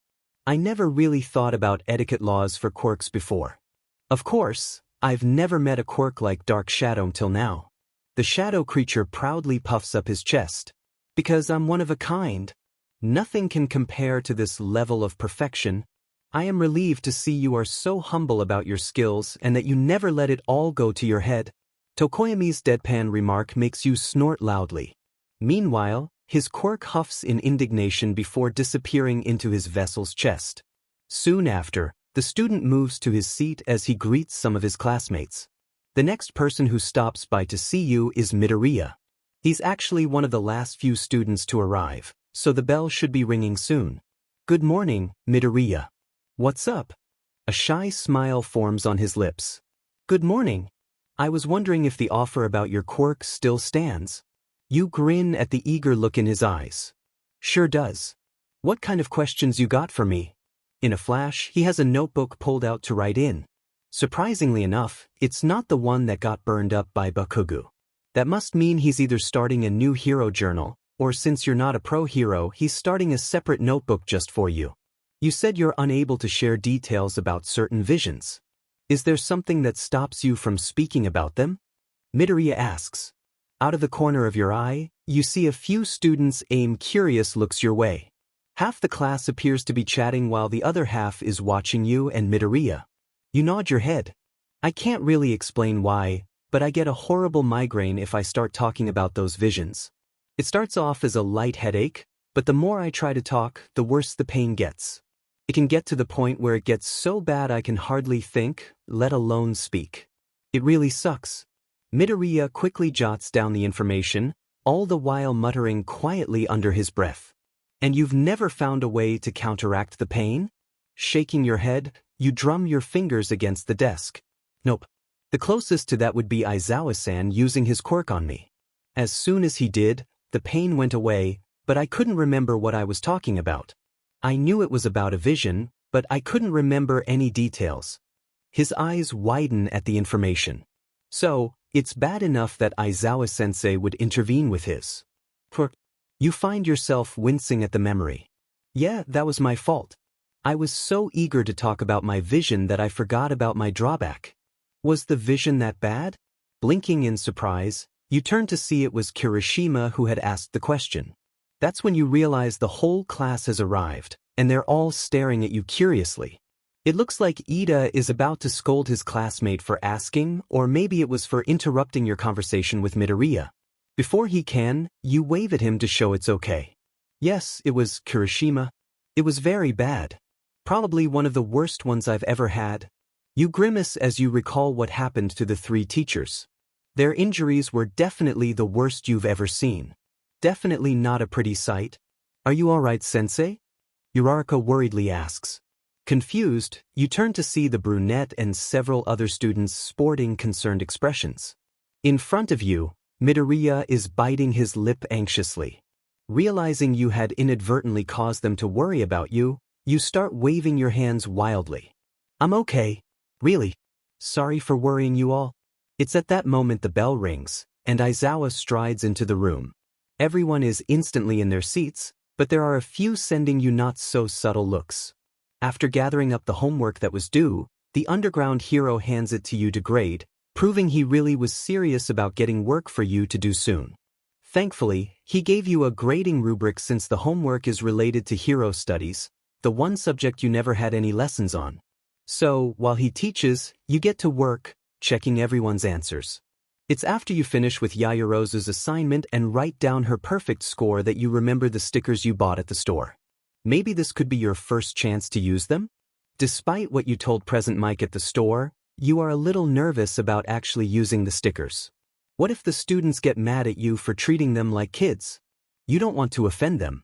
In the end, after several minutes of deliberation, you decide to throw caution to the wind and put a cute cat sticker with the word, "You're perfect," right by her score. You give everyone else who had a good score a sticker too. As much as you'd like to give everyone one, you know it'd defeat the purpose of the stickers when these are supposed to be rewards. Right after you finish adding all the stickers, you hear a familiar voice drawl, "What are you doing?" Startled, you squeak loudly before moving to cover the homework. And nothing. You can feel the students' eyes on you and hear several try to muffle their laughter, but you can't afford to pay them any attention. Preventing Aizawa from seeing what you did is more important. What if he gets mad and scolds you right in front of the class? That would be so embarrassing. However, in the end, your efforts are futile. Somehow, he manages to sneak Yaoyorozu's paper away from you so he can look at it. You hang your head in shame and brace yourself for the harsh words that will be coming at you any minute now. After a long pregnant pause, Aizawa incredulously asks, "A cat sticker? Seriously?" There's a hush in the room before. "We get stickers now? Did I get one? Is it just cats, or are there other animals? I'd like a frog if possible, Ribbit." Of course, you'd say that, Azui. Please raise your head, sensei. I like cats. I promise. You do as you're told and see the majority of the class staring at you with excited expressions. Realizing they actually like your idea, you feel emboldened enough to answer their questions. There are other kinds besides animals. And Azui, I gave you a Karapi sticker. I saw the sticker sheet at the store and immediately thought of you. Azui smiles happily. Thank you, sensei. A deep sigh brings your attention back to Aizawa, who returns the paper to the desk. So, that's what you were buying? Of all the crazy things. Well, I guess it's fine since no one seems opposed to it. Bakuga looks like he's about to say something, probably about how he doesn't need one. Before he can, you say, "I put an explosion sticker on yours, Bakuga." He pauses for several seconds before finally nodding his head, appearing satisfied. Apparently, he's fine with anything if it involves explosions of some kind. Aizawa pinches the bridge of his nose. Class is about the end, so why don't you go ahead and return their homework? Grinning, you gather up the papers and start handing them out. You closely watch the students' reactions to their stickers. Midoriya practically beams at his All Might sticker while Azui croaks happily when she sees hers. Yaoyorozu makes a delighted sound when she sees the cute cat on her paper, while Ida's confused reaction at seeing a robot sticker on his paper makes you chuckle. Bakugo appears satisfied with the explosion sticker that says, "You're the bomb," while Todoroki just blankly stares in confusion at his ice cream sticker that says he did an ice job. When you notice Ishido's, Kaminari's, Siro's, and Kirishima's disappointed faces, you quickly try to assure them. Just 'cause you didn't get one this time doesn't mean you won't next time. I have plenty of stickers. So, do your best, okay?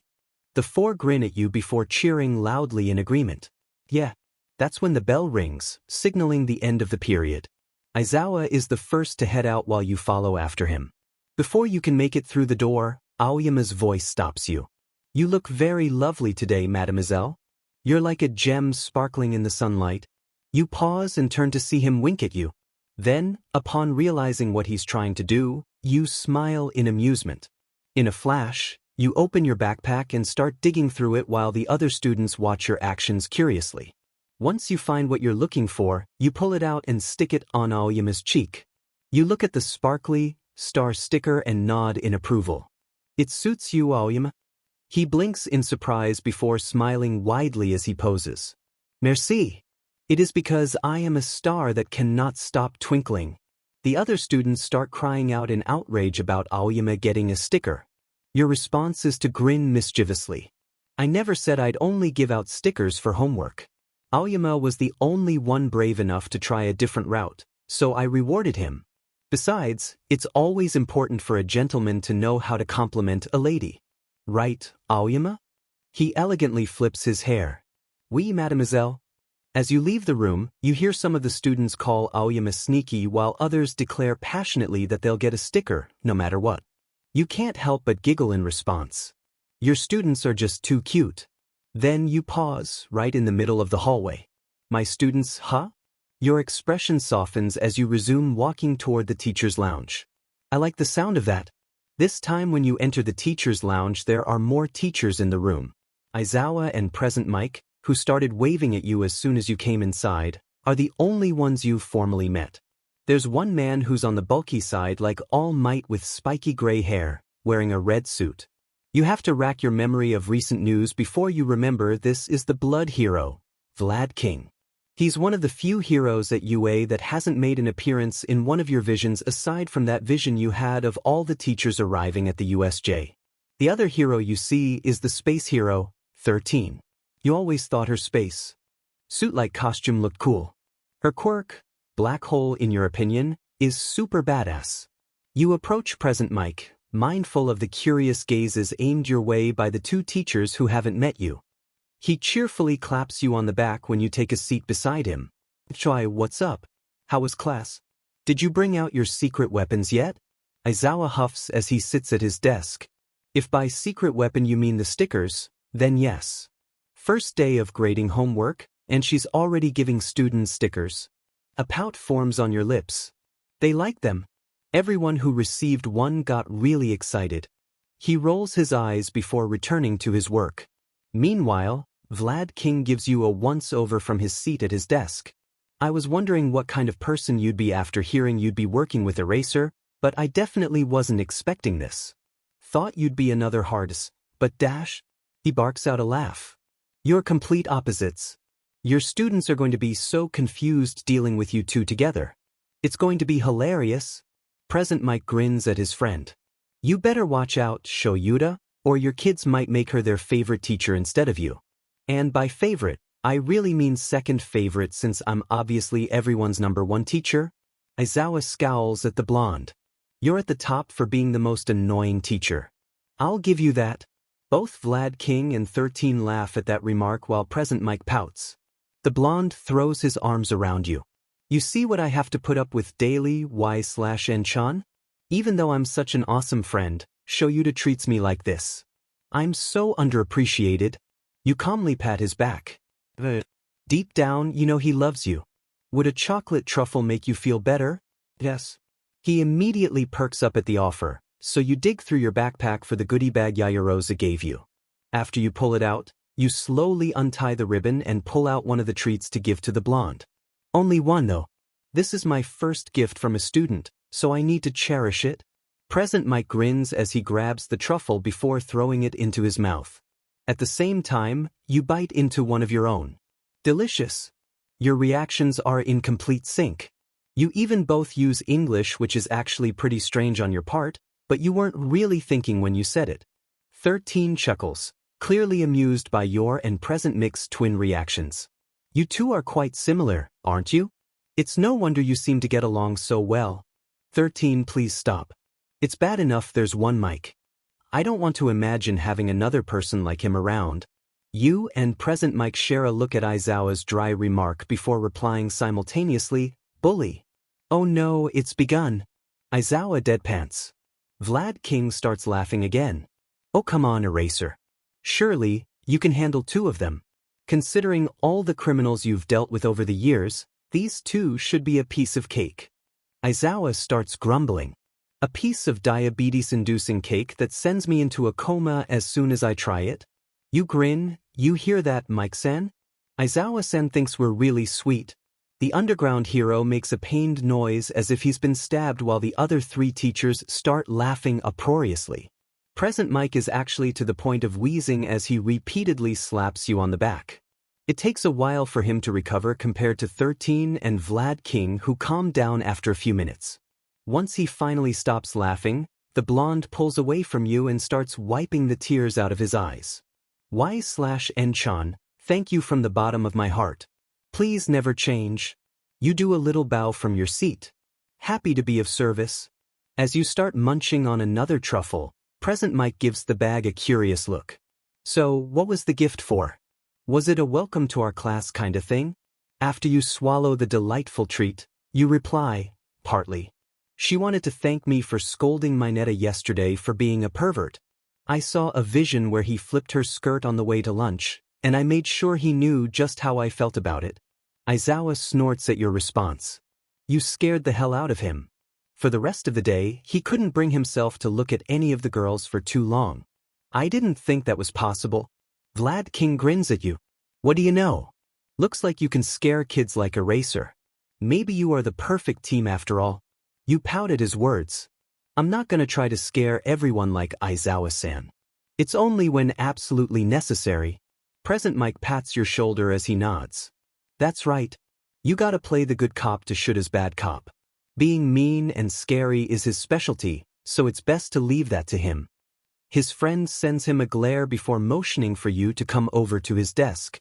Curious, you return your gift to your backpack so present Mike can't swipe it before heading over to the underground hero's desk. Rather than give you some work to do like you expect, Aizawa hands you a phone with a white casing. Curious, you turn it over to see several colorful cats printed on the back, making you gasp in delight. This is? He scratches his chin. Your phone. I need a way to get a hold of you during the times we're not together, so I decided to get you one. Don't jack up my bill on the first month, or I'm taking it back. Present Mike scoffs at that. No, you won't. We spent way too much time picking that out for her. You can't take it back after all that hard work? While the two friends start squabbling, you return your focus to the phone in your hands. It's just like one of those smartphones you've seen on TV. You've always wondered what it'd be like to have one, what it'd be like to have someone you could talk to using it. You never thought you'd find out though. Back then, it just seemed like an impossible dream. Y/N. Startled, you look up from the phone and are surprised by the sight of Aizawa's blurry figure. Realizing you're crying, you quickly wipe away your tears, so you can clear your vision. Once you do, you're able to see the concern in the older man's eyes, which catches you by surprise. You never expected to be on the receiving end of such a look from him. Before he can question you, you give him a sheepish smile. Sorry, I didn't even realize what I was doing. I was just really happy. This is my first time getting a gift like this. I really appreciate it. Thank you, Aizawa-san. His shoulders relax when you beam at him. You're surprised when he suddenly pulls out a chair from a nearby desk and puts it beside him. Take a seat. You can help me sort through these papers. Nodding, you take a seat after shoving the phone into your pocket and start shifting through the paperwork. You know, Aizawa-san, if I didn't know any better, I would think you only want me around to be your paperwork slave. Vlad King and present Mike both snort at your remark while 13 quietly laughs. Meanwhile, Aizawa turns his head and gives you his scary grin. Looks like I've been found out. "No, Shoyuta," present Mike exclaims. This is the part where you tell her how much you love having her around and thank her for all her help. You're ruining the moment. Don't you watch TV? The underground hero rolls his eyes. If you mean those trashy soap operas you like, then no.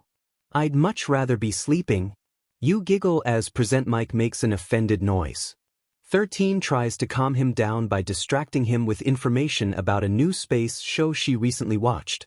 While the two pro heroes discuss TV shows, you go back to focusing your attention on organizing the paperwork.